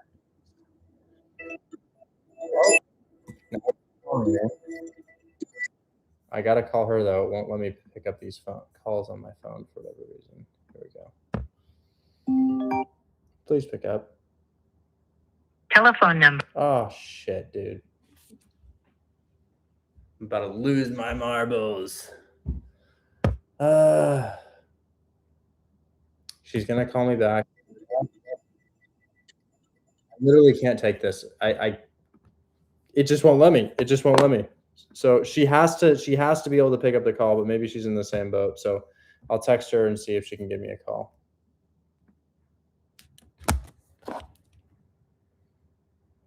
Okay, I just texted her. And she read it.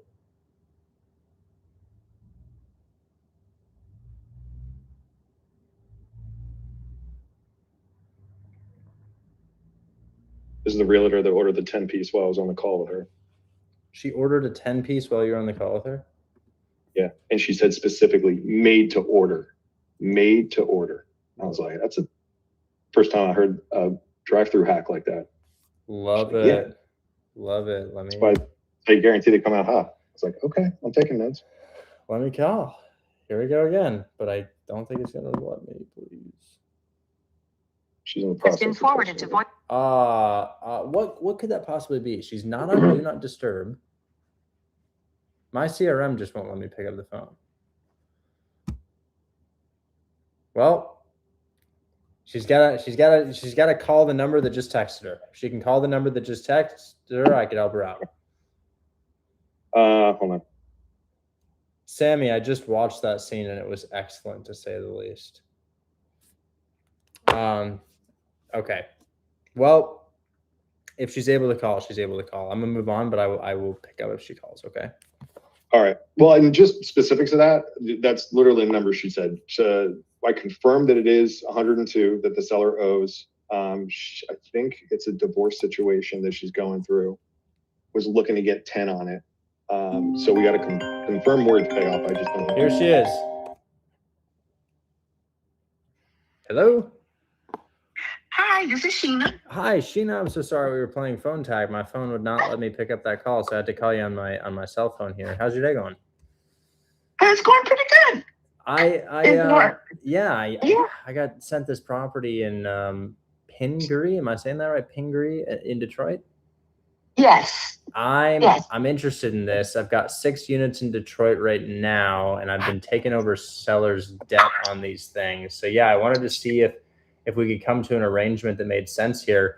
I understand your seller's been looking for 135 on this thing. Well, actually, she wants 10 grand cash and the closing costs. And me and Tommy had talked about it, and you guys were going to pay that. And actually, she says that she can take a minimum of 116. Oh, okay, got it. All right. So I'm thinking, how many beds and baths is on this thing? I don't know why the Zillow listing won't pop up. Is it a 4-2 duplex? It's a 2 duplex. It's 2 and 2. Oh, okay. So 2 beds, 2 baths, each unit. Yes. Awesome. Okay. So we give her the 10K. We cover all the closing costs. Now, are realtor commissions included in those closing costs that we cover, or is that something the seller takes care of out of the 10K we give her? No. Tommy said that you guys would take care of my commission. Got it. Okay. And are you just at 3% on this? Well, it was going to be 3% with an agent that, with a mortgage. And with investor, I want at least 5 to 6%. Okay. So maybe I'm wrong about this, but if a buyer's agent came to the table, does the way that one of these listing agreements work is you sign with 5 or 6% listing agreement with your seller. And then if I had a buyer's agent, they would take roughly half of that, and then you'd take the other half of that? Correct. So in a normal scenario here, if I were working with a buyer's agent, it probably would be somewhere around 3%, but you're looking for a little more than that? Yes. Okay. I mean, what figure is that? Is that, because she owes about 102 on this, is that the 5% out of the 102, since technically we're just taking over that debt there? Yes. Okay. So could we say give you $4,000? Would that work for you? Well, I would probably say, I'm figuring it out right here. No worries. You take your time. I do the 10K to your client, net to them, 4K to you, and whatever sort of closing costs we incur.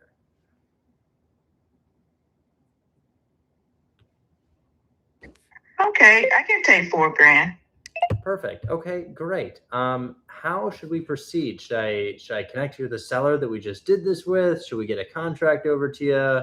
What should we do?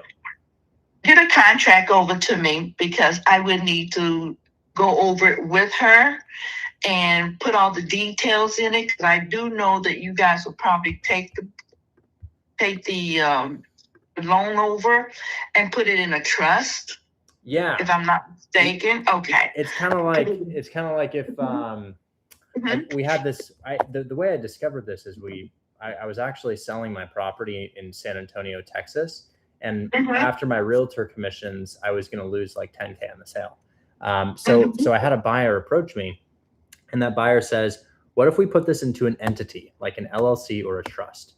And then you add me to that entity and I make all the payments for you." And I was like, well, I don't know. And I talked to my attorney, and he said, well, if that person makes those payments, technically it will be offset from your credit score and you could get new loans. And we could structure it such that if they ever missed a month and a half of payments, they just get kicked out of the entity and you own the property again. And I ended up doing the deal, and I haven't looked back since. And now I've been doing it in Detroit. Well, the reason I kind of leery, and I'm not, and your name is Rick, right? Yeah. My name is Richard. Richard. Okay. Back in June, we had a person approach us from Michigan, that he buys properties and take over the mortgage and put it in a trust. And he did a 3-way call. Well, it was FaceTime, because my client said, "I've never heard of selling financing." Yeah. And I says, "Well, I have, but I'm a little leery because one other person from Florida was going to go through it, and he backed out." Okay. And so she was hurt because she needs to move out where she's living at right now. Yeah. And buy another place. For sure. Or rent or something. So anyway, the other person that reached out to us and so forth says that I would like to meet you at the property on this day at this time. So my client says, okay. I couldn't meet, okay, at the time because I was I had some personal things going on. She waited there forever and he never showed up. And so we literally, and she was like, I can't take off from work anymore and do this. And I says, I tried to give him a call. I tried to find out why he ghosted her. I tried to find out, because he's out of Ann Arbor. His whole company that he claims is out of Ann Arbor. And, you can put anything on the website and so forth, Ann Arbor, Michigan. So with that being said, kind of like, is this really legit? Because sometimes things sound too good to be true. And I don't want to get her hopes up again, and stuff. But I know how it works.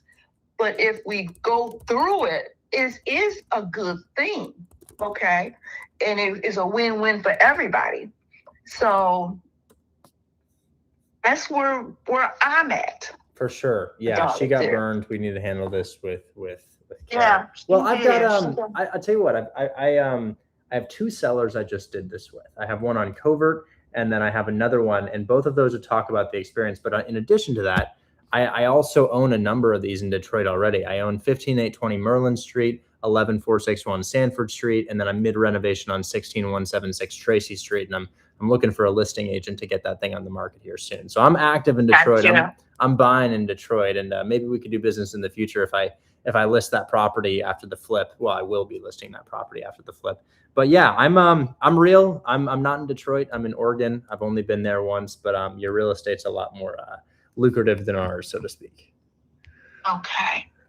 And what's the name of your company again? Grandin with a G, strange name, Grandin. Taylor, Taylor Properties. And let me send you my 5 units that I own in Detroit. Oh, perfect. Okay. Because Tommy did send me over, some things that you guys just buy all over the place, which is Texas and my portfolio is all over. I do own all over, but I also own in Detroit.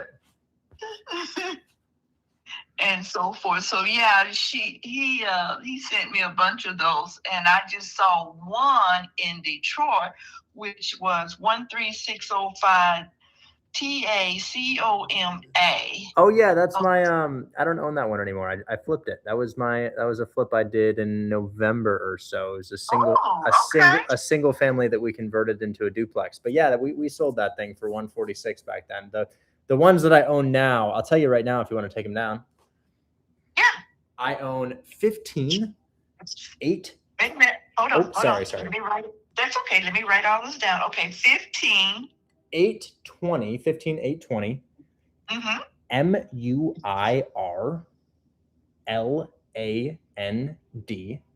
Muirland Street. Mm-hmm. That's in Detroit, and then that is a duplex. That's a duplex that we have. That's coming to market right now. And then we have 11461 Sanford Street. Mm-hmm. Another duplex. I'm familiar. And then my only single family, 16176 Tracy Street. Yeah, I'm not familiar with that one. Very close to Maryland. Okay. So these are the 3. Yeah, 2 duplexes and a single family. And then, gosh, I'm trying to buy this other one on Stopel right now, but the agent won't pick up the phone. Go figure. Okay, go figure. Trust me, I know how you feel. Yeah. My buyer's agent can't get a hold to schedule the walkthrough. Yeah, I do have another house in Detroit as well for sale. What do you have? Maybe we'll buy it normally. What is it? One, and it's a single family. Okay. It's 156. Let's see, 156. Oh, get over here. 15605 Carlisle Street. CARLISLE. Carlisle. Got it. It's spelled interestingly. I found it. Okay. CARLISLE. I found it. All right. Okay. Looks like. And he. Go ahead. Sorry. No, I'm sorry too. I didn't mean to interrupt you. Looks like a 3-2, 1,800 square feet. All right. Mm-hmm. Just older condition, but good condition, it looks like. Okay. Yes, he's got a new roof, new hot water tank, and a new furnace.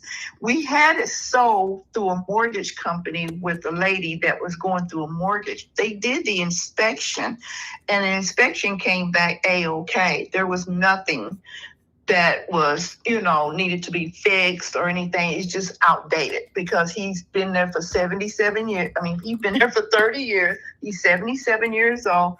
He said, Sheena, I'm tired of shoveling snow and cutting grass. So he's trying to buy a condo. Okay. So with that being said, the lady, we was 3 days before closing. And what happened was she went out and opened up a car loan for $30,000. And when they pulled her credit, it popped up and it put her way over the top of her DTI. And so that's why it didn't get sold. Now was going to have it sold one more time, but the guy says, well, I wanted it first before you gave it to this other people, agent. But because this is the agent told me, but since you guys didn't take our offer, he went ahead and bought another house. And I said, bummer. But you don't know how it's going to turn out. You hope for the best. And I've been in real estate since 2017. I have never, ever had it happen to me before that somebody opened an account because I made sure that these people know not to do so, when you're trying to get a mortgage and so forth. So the house is really, and bless his heart, he had just got rid of all his furniture. So he's sitting in the living room right now with a TV and a chair. And I says, I'm working on it. I'm so sorry. I'm working on it. I'm trying, But if we can do business with his house too, whoo, mercy, that will be a God's grace right there. I hope we can. The good news is I think I can make you 2 offers on it and do 2 options for your seller here. So I'll tell you what, the rent is high. The rent is really high and your condition looks good.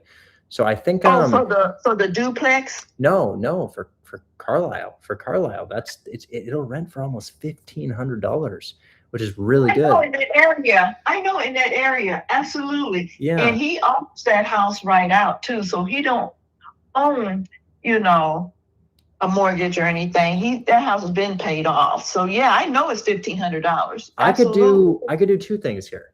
I could now he probably won't like the first one, but I always ask just in case I get lucky. The first thing I could do is I could give him $100K over 6 years with probably $15,000 down and monthly payments. So I could do a seller finance with him at $100K over 6 years, but he's an older gentleman, so he may not want that. And then I could also just do 60 outright. Well, 60 is not going to work. Okay. I had an offer not too long ago that said they could do 70, and that would work. That would definitely work because, like I said, he has to buy another place. And he has to put a nice down payment down on this place so his payments don't be high because he doesn't make a payment now with a mortgage company because everything is paid off, So 60 won't do it. You think he would do 64? Nope. So what? So because I can't go above 65. I'll be honest. 65 because this is based on cash return for me. So all I'm thinking about is, what is my mortgage going to cost? What does it rent out for? And if I'm above 65, it just gets too close to the mortgage. Because your taxes in Detroit right now, something crazy is happening. Oh, really? Your taxes for these duplexes and single families. Oh, I know the duplexes, yeah, but I didn't know about the unbelievable. They used to only be like $100 to $200 a month, but now on these single families, they're closer to like $350 per month, and it's insane. So I think I could. I think I could swing 65 for Carlisle. Okay, 65. I can let him know that. And the closing costs, not the realtor commissions, but the closing costs for the title company. I'll pay all those. With the 65, I'm only getting $1,900 for 3%. Right, I know it's not ideal. I have worked so hard on this, and that I'm is so really, sorry. If I pay my broker, it will be, you can't squeeze it up to like 68 or anything like that. This is honestly just a pre-approval from a lender. Pre-approval. Okay, Yeah, that's just kind of where they have me at. So yeah, you know, if he's open to 65, let me go send somebody to walk that thing too, and we'll get it done. And then for your other seller, yeah, let's give you the 4K. Let's do 10K down plus closing costs. I can get a contract out right now. You know what? Give me 2 contracts, one on Carlisle's because he likes to see stuff in writing. Okay. And give me one on the duplex. Now, and then I will go to paper. My contract is kind of a creative finance contract, like for the interesting mortgage takeover deal that we're doing there. Would you mind doing the state approved contract on Carlisle? Oh no, the purchase agreement? Yeah. No, not at all. Okay, huge. And right before you do that, let me just pull up the crime report really quickly because I just gotta probably not, but I just gotta make sure there's no shootings in this area because 48205, you know how that is. Okay, yeah, right on the 8 Mile Road. Yeah, looks good. I think that it'll probably be okay. I'll send my guy to check out the property, and yeah, send me over a purchase and sale agreement, and we'll see if we can make something happen on Carlisle. And I don't want to step on any toes. So is this something that you were already speaking to Tommy about, Carlisle? Because I don't want to take something off his plate that he was already working on. No, not at all. It was another realtor. It was another company, but I haven't heard back and so forth. But I did give Tommy the address, and I gave Tommy the other address because I got another listing in Southfield. But they want $265 for it, and it has a new roof, new furnace, but it needs new windows. And those houses in that area, and they should have air conditioning, but those houses in that area is selling for $350,000. Oh my gosh, is that in Birmingham? Oh, that's in Southfield. Southfield is booming. Okay. Is booming, and she has to sell her house because her ex-husband, they got a divorce just not too long ago, wants part of his equity out of the house. Got you. So there you go. Got you. Well, you're welcome to send that other one over to Tommy. He'll take a look at that. But yeah, I'll get working. I did send them both to him. So great. I'll get working on the contract for the creative one, and then let me send you my signing information for the other one, and we'll send somebody to walk the property. Carlisle? Yeah, on Carlisle. Let me I need to find out for sure before I send you over a contract and talk with him about that 65. Okay, yeah. You talked to him about the 65? Yeah, I can't do anything without talking to my client first. Okay, I just sent you my name, and I'm gonna send you my email right here for signing. Mm-hmm.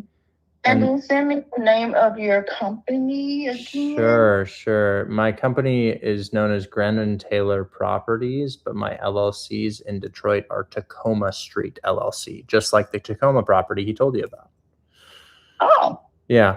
Okay. I sometimes I'll set up an LLC named the property, and I use that for a while. Right. Yeah. Right. But yeah, and then I just do because we're so swamped with deals here, I'm running 3 renovations. We're closing on like 4 rental properties. I do unfortunately need a 7-day period of time to get my guy out there and get the report back and submit EMD. So I'll say we can do a 7-day inspection with non-refundable EMD, non-refundable EMD. Now is that on the Carlisle? I mean, on the duplex? Yeah, same terms for both. So I'll do non-refundable EMD, $1,500. Okay, well, send it over and let me take a look at it. All right, that's in your text messages now, and I'll save you in my phone. Feel free to call with any deals anytime, Sheena. Okay, sounds good. Thank you so much. All right, thank you. Talk soon. Bye-bye. I'll get back with you. Okay. Bye. Okay, thank you. Bye-bye. Okay, now that is a great agent right there. I have nothing but compassion for her. What an excellent woman. She is just great. I'm very happy to work with her. So Fee, you be very nice. You're on thin ice. You better be nice to her. She's such a sweet woman. But yeah, that was great.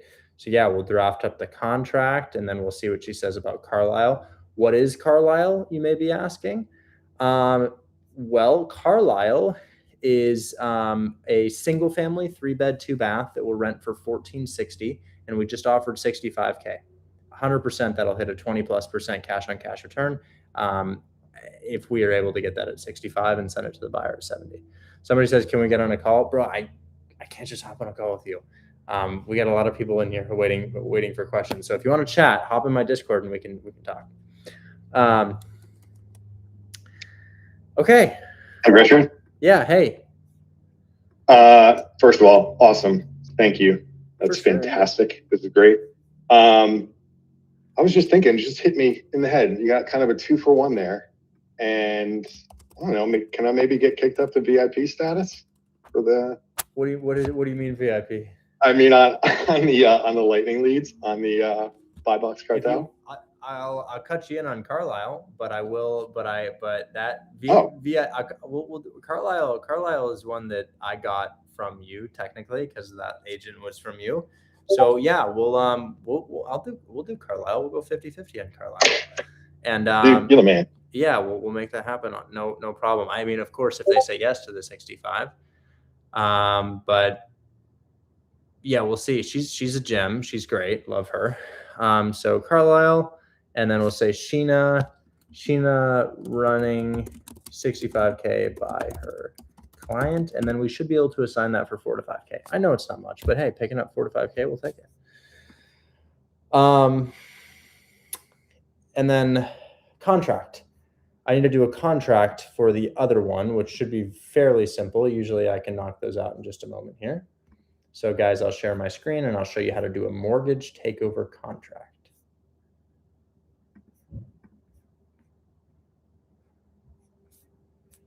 I guess the chat likes me cutting you in on the deal. Back to me. Guys, I wouldn't have gotten the deal without him, right? That's why we're cutting in Yusuf on the other deal too, even though I'm doing the negotiation. So we're going to do sample, make a copy. We're going to click make a copy. And then I'm going to tell Joseph buyer's hitting me up, ready to go. This is good news. By the way, buyer just texted me at the same time. He says, hey, any updates? When can I walk? When can I walk? He's super interested, wants it right now. Do you buy in Minnesota? Property? Yes. Oh, sorry. Other deal. I've got a 10K one that I'm working on about 10 miles north of this city in Mount Clemens, Michigan. Okay, so let's go ahead and show everybody how to do a contract. Well, we're going to grab the address here and we're going to throw it in. Remember to be respectful of everybody else's deals as you would want your deals to be treated, right? Purchase price. Now, what is the purchase price on a mortgage takeover? The purchase price on a mortgage takeover is the mortgage payment, it's the down payment, and the agent's commission added together. So we just talked about that. $4,000 to agent, $10,000 to seller, $102 on the mortgage. So that purchase price is $116. Earnest money. You don't want to be too low because it will be offensive to the seller. So $1,500 earnest money after inspection period, approximate existing first mortgage, $102,000. We let her know that the mortgage was staying in the seller's name, cash the close of escrow, $10,000 to seller, and then we'll go ahead and write in here $4,000 to listing agent.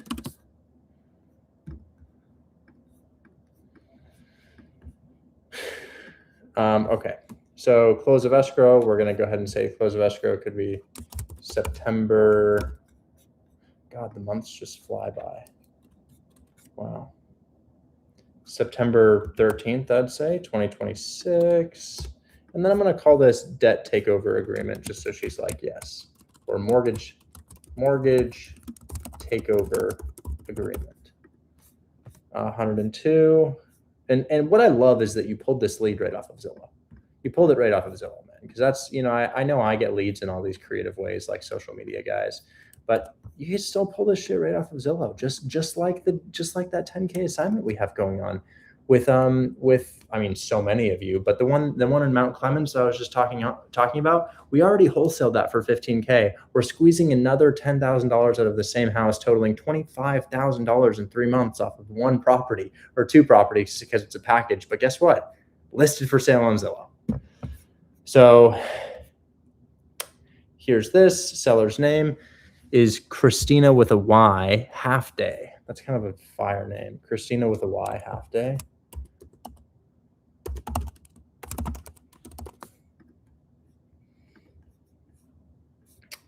Let me call Lexi really quick.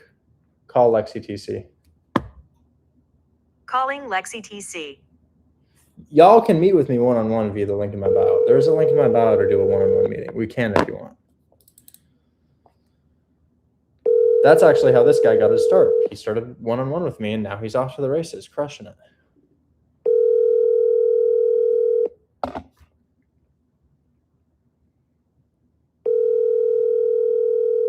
You can get on the Discord by clicking the link in my bio. Your call has been forwarded to voicemail. All right, whatever. Buyer, I'm going to do GT Properties Group LLC. And wait, I didn't even ask you. You want to sign as the buyer or you want me to sign as the buyer? I'm okay either way.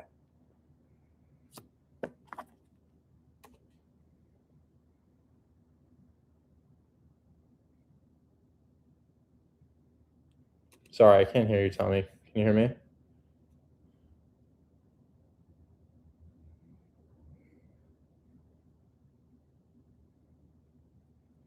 Hello? Hello? Well, I don't know where he went. I'm going to go ahead and throw my signature on that, but if you're like, hey, no, I need this to be me, that's okay.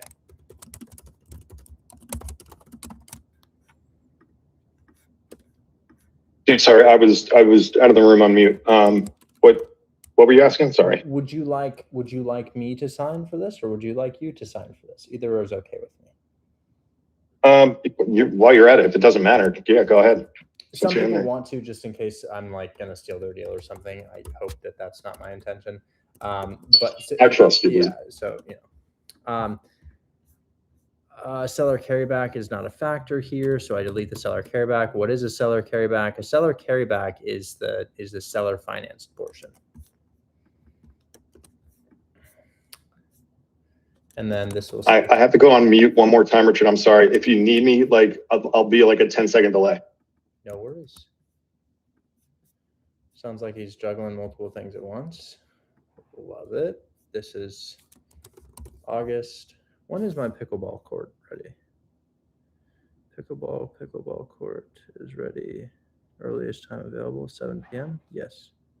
7 p.m. Okay, cool. August 13th.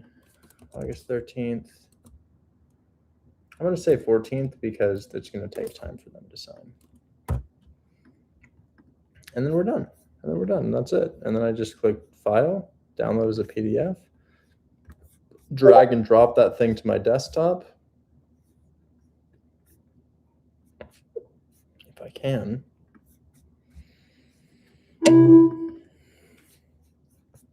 Then let's throw in our initials, tools, annotate, text, initials, RGT.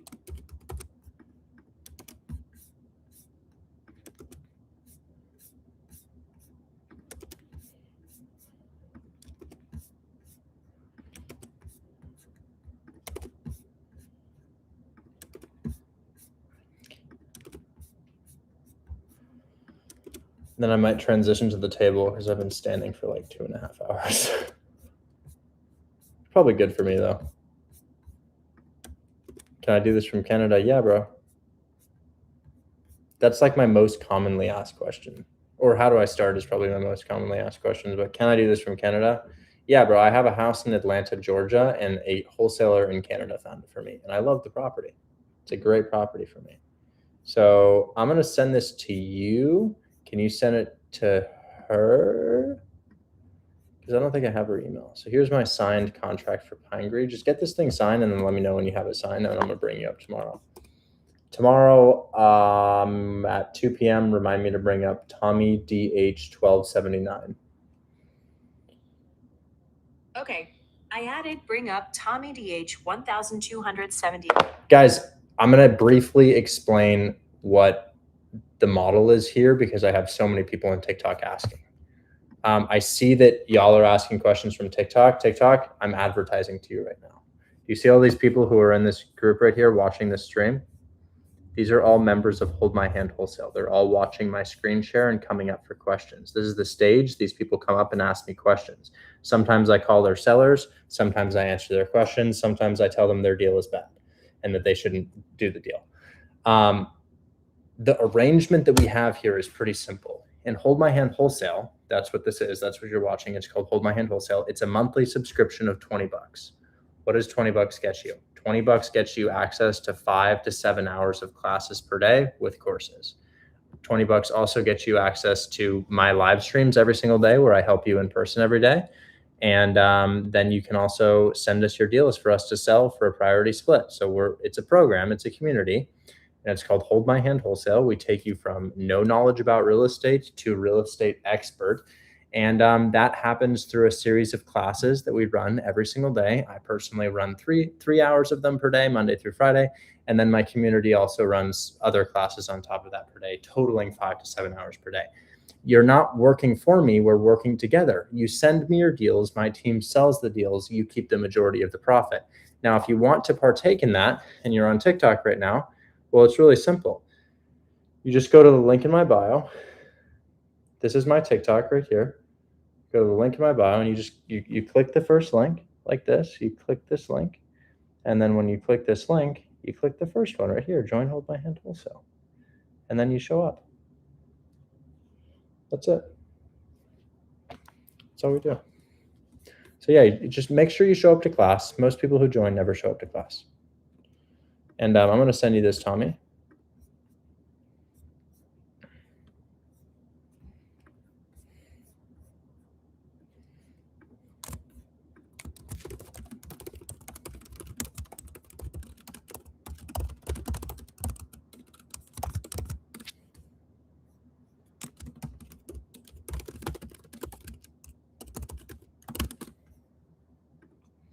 Okay. Tommy, contract in your inbox, send that to the realtor, get the realtor to sign, okay? Got it. DocuSign, cool, right? Yeah, and then I'll bring you up tomorrow, and hopefully we have an update on the other one that we've made an offer on then. Sweet. Dude, endless thank yous.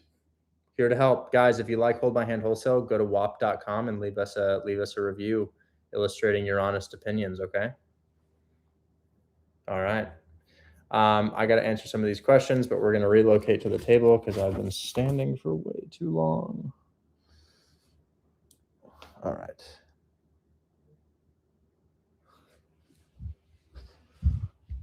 Look at my nice little plant right here. Isn't that a nice plant? You guys want to see? Look at my plant. Isn't that nice? Nice little collection of succulents. In fact, I think it needs a little water. Well, we'll do some water for it later.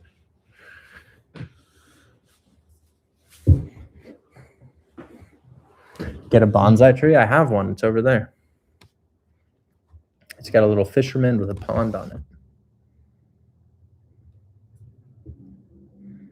Okay, let's keep it going.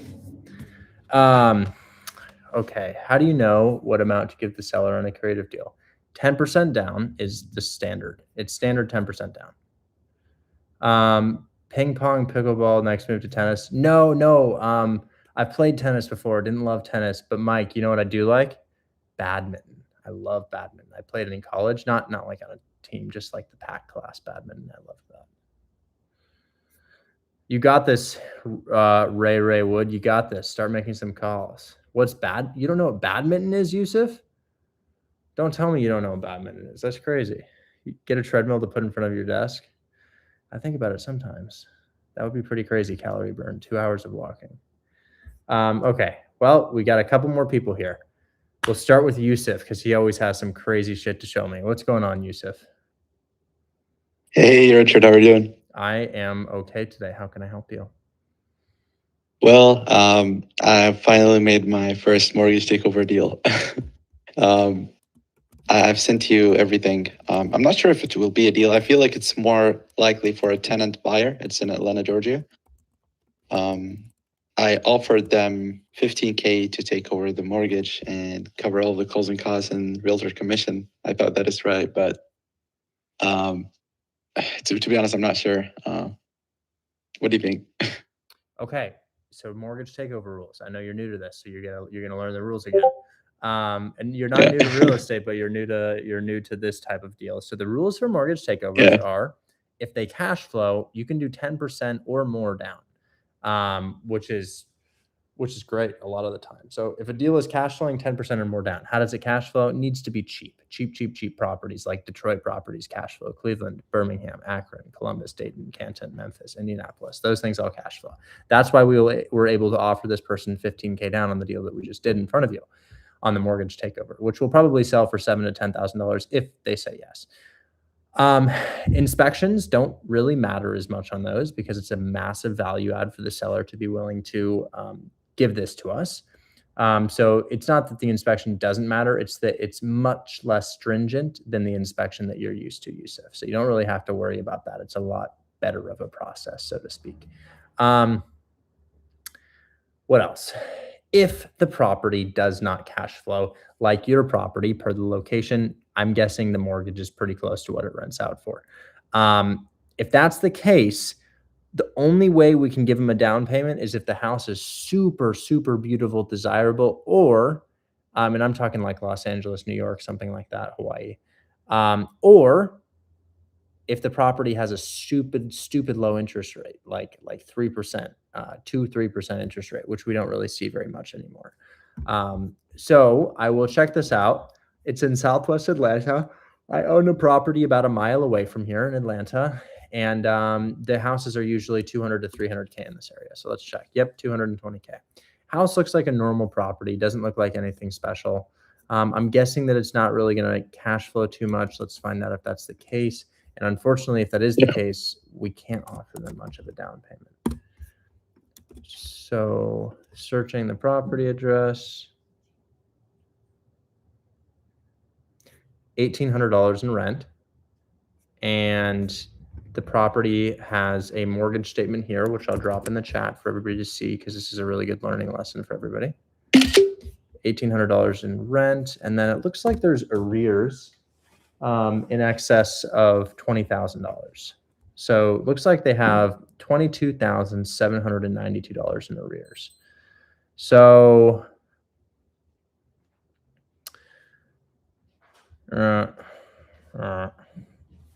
your seller would need to do a loan modification. And is this what type of loan is this? Is this a VA or FHA loan? Do you know? I'm not sure, to be honest. Well, let's find out.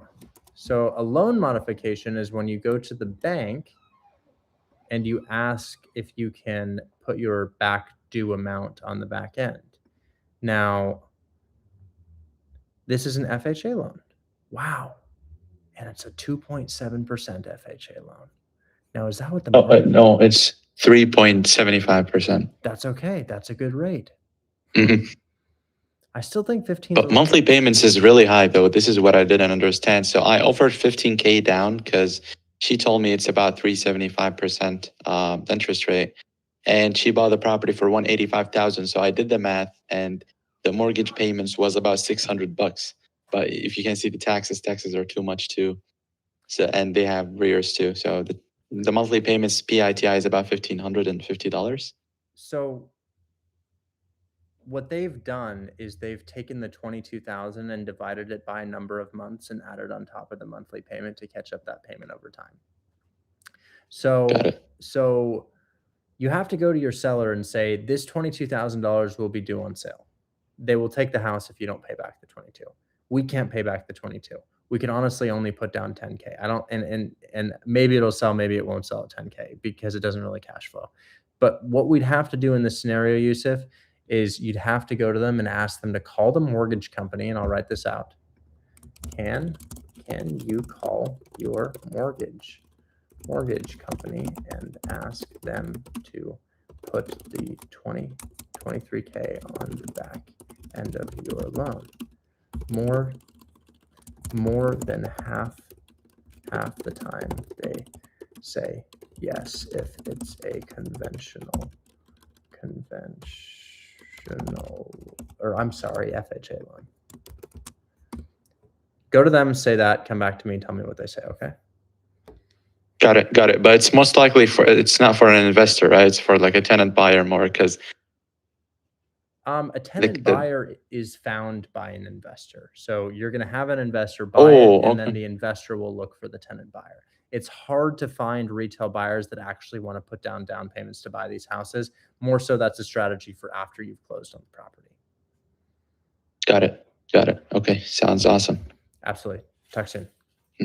Talk soon. Good job branching out, Yusuf. I know that's a new strategy for you, but it's a valuable strategy, and I close 2 to 3 of those per month. All right, let's talk to Vlad. We were supposed to bring him up yesterday. Vlad, you've got some absolutely cracked thing, but I couldn't market it because it wasn't under contract, but maybe it is now. Yeah, I had text you earlier. So the seller, the realtor came back, gave him the proof of funds, and then they was like, "Hey, can you send a redacted bank statement?" And I said, "Oh man, okay, I guess we got to do that." Yes. I don't know if maybe you could give her a call as well, because obviously, I'm just gonna I basically told her I was gonna be busy today, and I was gonna have my business partner contact you so he could send you the redacted bank statements. I can do that.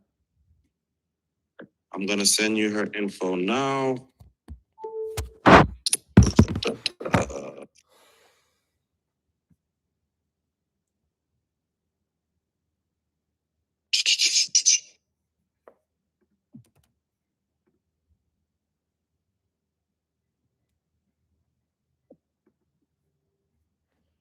Okay.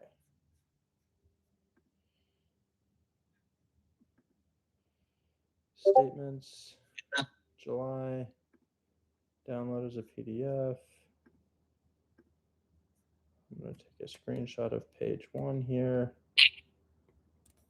I'm going to show a document that shows current funds, and then I'm going to show a document that's a bank statement. Because this bank statement does not reflect all of my accounts. So we're going to tools, annotate, text.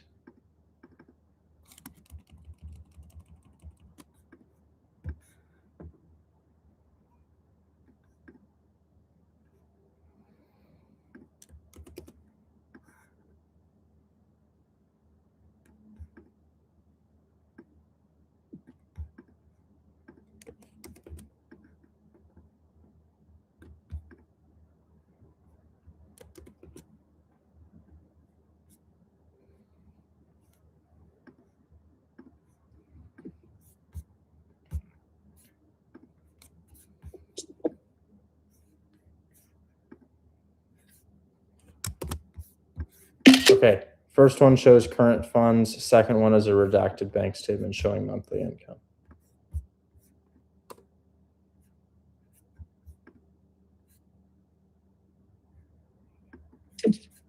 All right. Let me know if that suffices, okay? Yeah. Did you get her info, her number? Yeah, I see her number. Now, what am I calling her about? Just let her know that I told her I was gonna be busy today. And I said that my business partner is gonna contact you. And after that, just basically let her know that you're gonna redacted bank statements as well, because that's what's stopping them from signing. So I'm calling to say that the bank statements are being sent from you? Yes. Why don't you just call her and tell her the bank statements are being sent from you? All right. I could do that as well. If there's something you need me to like negotiate, let me know. But if it's just like, No, I already negotiated, so it's fine. Okay. Okay, just let me know. Because the reason why, because it has your name, so that's why I'm like, maybe she'll probably say, hey, this is not your name, it's somebody else's name. It's not a name, it's an LLC. Anybody could be part of the LLC. And Got it. All right. There's no name on it. I redacted it because the name says Hold My Hand Wholesale. Got it. Yeah. Okay, cool. Yeah. Perfect. All right. You can also send her the portfolio. I've got a lot of properties, and you can confirm my ownership on those too. So you can send her this too.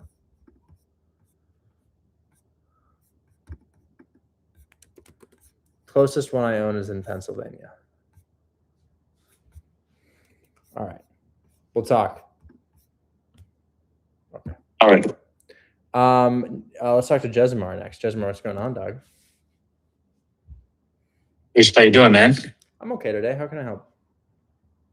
All right, so I got something for a mortgage takeover, but I'm not too sure if I gave the lady too much.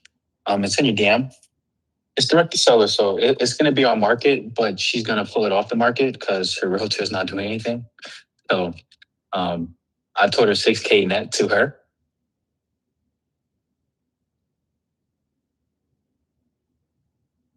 Okay. She's super low equity.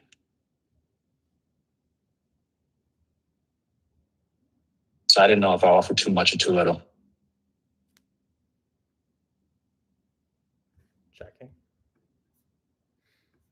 Montgomery probably cash flows. That's the good news.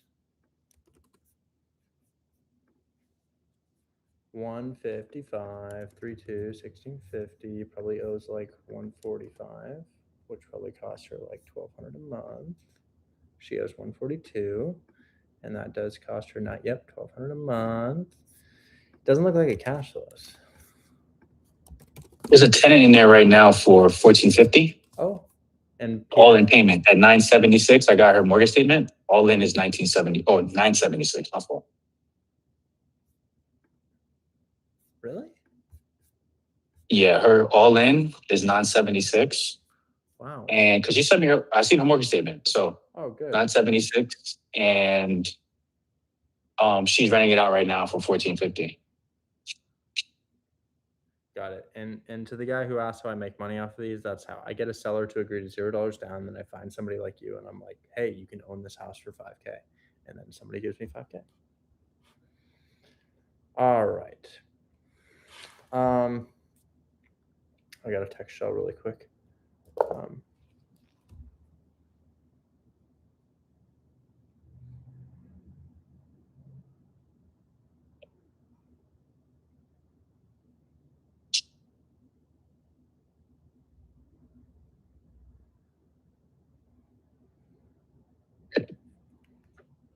Okay.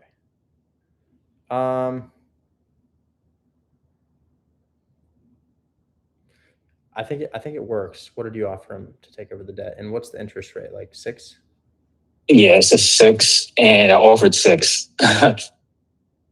Yeah, valid. I think it's yeah. $1,450 rent, $975 payment.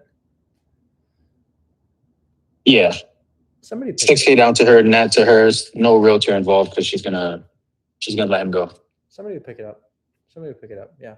Not huge. Oh, cool. Maybe only like 3 or 4K, but yeah, somebody pick this up. Yeah, nothing crazy. Mm-hmm. All right. So when it comes to those like these smaller, because I know you say it doesn't really matter about the interest rate when you do mortgage takeover. I should be closer to like 3, right? 3 or 4.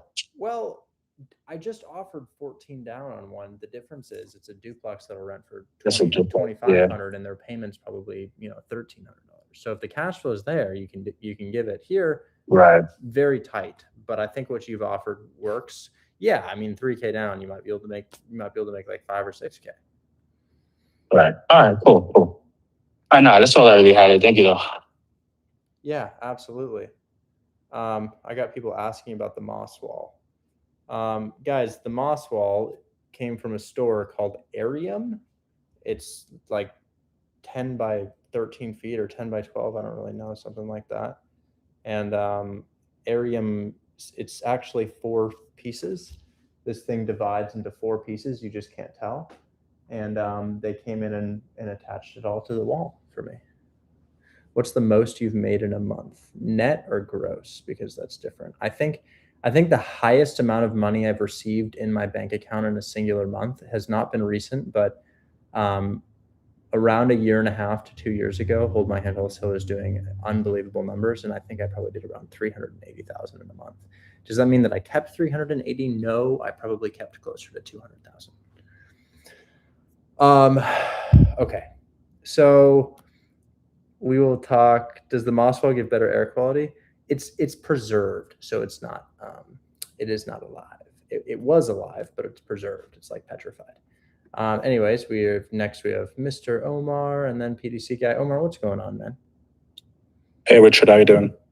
I'm doing well. How are you? I'm doing great. So I got a Section 8 5 properties package deal in Detroit. Good condition, good rent. I got a good discount.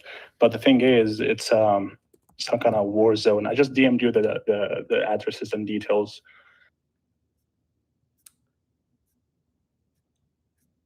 I'm not sure if we can move something like that. It's a 5 property portfolio? Yes, sir. Okay. I'm not sure if we can move something like that, but no, we definitely can. The realtor just said the buyer agrees to 300,000. Buyer agrees to 300,000?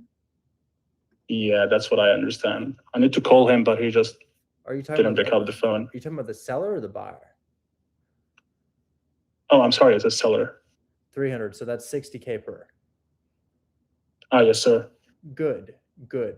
I'm just going 22 cash on cash return, I guess. Tacoma Street. I used to own the neighbor's house. All right, condition looks nice. Yeah, the thing is, shootings are crazy. Period itself have like 5 shootings in the past 3 or 4 days. Tell her, hey, we'd love to buy this, but this is a war zone and my lender won't fund things in war zones. Can we sell or finance the entire thing for $350,000? I'm sorry, come again, please. I'd say, hey, I would love to buy this, but if there's a ton of shootings in the area, my lender won't fund it, and there's a ton of shootings in the area, could we do $350,000 over 6 years with a down payment of, say, $50K? I did offer seller finance. They said no, unfortunately. So the only solution we have is cash deals. It's a cash offer, but I'm not sure with the shootings in this area. Neither am I. Even if we deleted period out of let's delete period because that's 5 shooting this area alone, and did the package deal on the remaining 4, would we have a chance to move this thing? There's definitely a chance. It's just kind of up in the air. It's 50-50. Yeah. Can you package the ones with the least shootings together? Like maybe if it's only 2 or 3? I can, yeah. I would try for that, and then we can talk more about it tomorrow. Yeah, can I come tomorrow? I can definitely give him a call and then see what the best we can do. Yeah, come back up tomorrow and we'll chat more. Okay, thank you, Richard. Absolutely. PDC guy, what's going on, man? It's good, Richard. I'm doing well. How are you? I'm fantastic, man. I'm down here in Mexico living the dream. I've been here about 2 years and been in your course since January. Thank you for what you do. Absolutely. I don't think TikTok and everybody appreciates you as much as they should because you've put a great course together here, and thank you. So that being said, I've put a couple deals in front of your team. They haven't been big enough discounts. So I'm just trying to figure this out before I lock this one up. Yes. But I've got a duplex in Detroit. It should be in your DMs. I'm concerned about the condition if this is a rental rather than a fix and flip because of the exterior condition. This roof is at the end of its life. Yeah, this is definitely what I was looking for fix and flips. This just has a bonus because I feel like the downstairs unit has already been, 80% has been done. It needs a new kitchen, but there's a renter in the one side and the one that's vacant is the one that needs the rehab. Oh, okay. Well, I love flipping stuff like this. And it's also important to note that we have that. Have you seen the new buy box cartel tool where you can sell your own deal? Absolutely. Okay. I think that's a really good way for you to find buyers because remember, we got 4 dispo managers for 7,000 people. So sometimes Yeah. it's not that Yeah. it's not a good deal. Sometimes it's just that, nobody happened to message us about it and we didn't have the time to cold call on it. But now you can cold call on it, which I would think is a really great idea. So I definitely recommend Buy Box Cartel VIP, especially knowing that Hold My Hand Wholesale comes with it. As far as me buying something like this, I'm always interested. Now, what's interesting is that it's going to cost me about 15K just to buy one of these deals, not in down payments, but on fees for closing costs and your assignment fees. So, for example, if you had this at 100K, which is a solid $30,000 discount, I'd immediately be in the deal for $115,000. Any sort of rehab would put me underwater. And the thing is, even if comps for this property show 170 or 180,000, my buyers for these properties, they buy based on cash return, and the cash on cash return on this property, for it to hit 20% would probably be around $150,000. When we see comps that sell for 160, 70, 80, 90, $200,000 here, those are people who sat on the market for 4 or 5 months until they found a sucker who was willing to pull the trigger on a deal without actually getting the return that they need. I, however, don't want to sit on the market for 6 months wondering if something will sell. So I want to sell it based on the real numbers where it needs to be. And cash on cash here puts me at $150,000 exit. So even if you got this thing, I think it's a little overpriced. I think they're overpricing it. So I think they listed it too high. This is the price that I sell my turnkeys for damn near. And this thing isn't turnkey. We got to do the deck on the back, the roof, and then a couple things on the inside, as you mentioned. I would imagine this rehab would still probably run me $35,000, meaning the only way for me to make real money on this is if I got it for like 75K and you got it for 70K, because here's how it would look. Buy it for 75. I'm instantly in the deal for 85K with closing costs. Put in my 35K. Now I'm in the deal for $120,000. Then I can sell the deal for 150 and make 30K on the deal. And 30K is my minimum profit figure. So I think that for something like this, it's overpriced, and the right price to get this out is 70K. Okay. Fair enough. Yeah. That's what we needed to hear. Yeah. It's just Appreciate that the cost of buying a flip there's always a cost of buying a flip. Yeah. Yeah. Yeah. Just close on a house today. Finding a cash on cash at 20% is impossible if in a desirable area. I understand.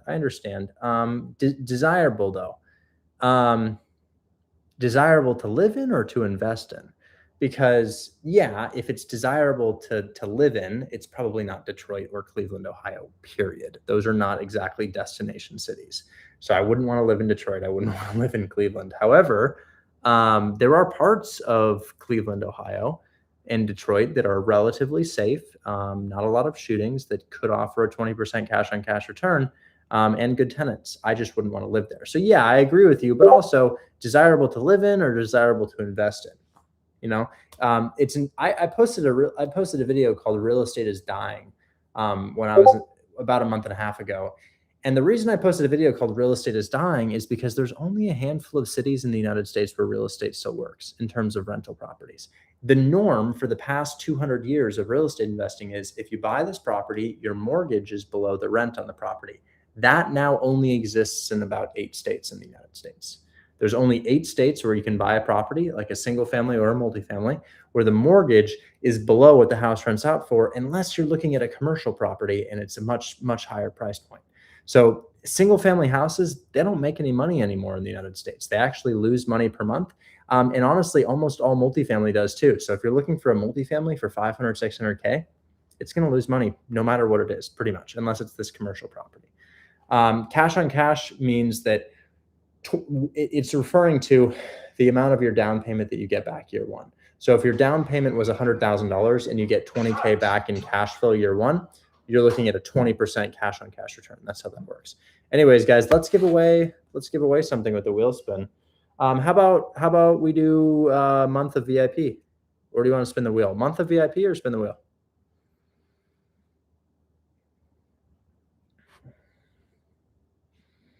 A lot of people are saying VIP. All right, let's give away a month of VIP. VIP is the skip tracing service for the buyers, amongst everything else, which also comes with Hold My Hand Wholesale. So let's go ahead and do that now. I am going to go ahead and do random trivia generator.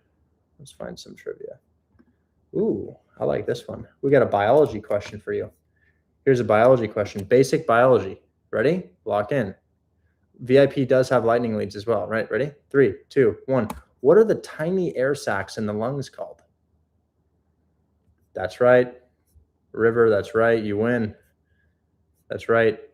Alveoli is alveoli. I don't know how you say that, but that is right. That is the answer. I think I misspelled it.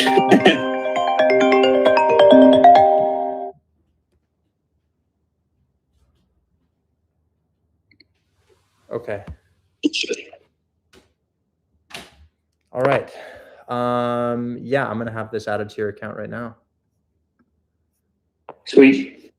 I actually just started it, I think, this month. It's been, yeah, pretty cool using lightning leads. Yeah, man. I'm glad you like the tools that we have here. I'm about to sign my first contract for a deal. You think I could come up tomorrow for you to help me sell it? Absolutely. Absolutely. Just be in my chat and I'll bring you up. Cool.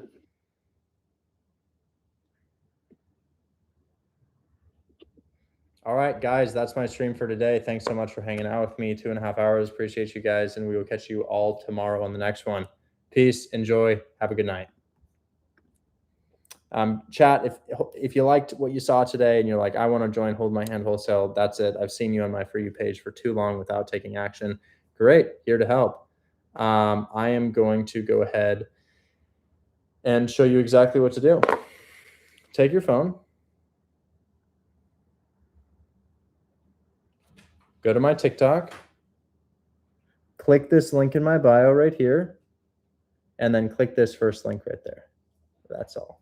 Anyways, guys, I will catch you all on the next one. Thanks so much for your time today, and have an amazing rest of your night.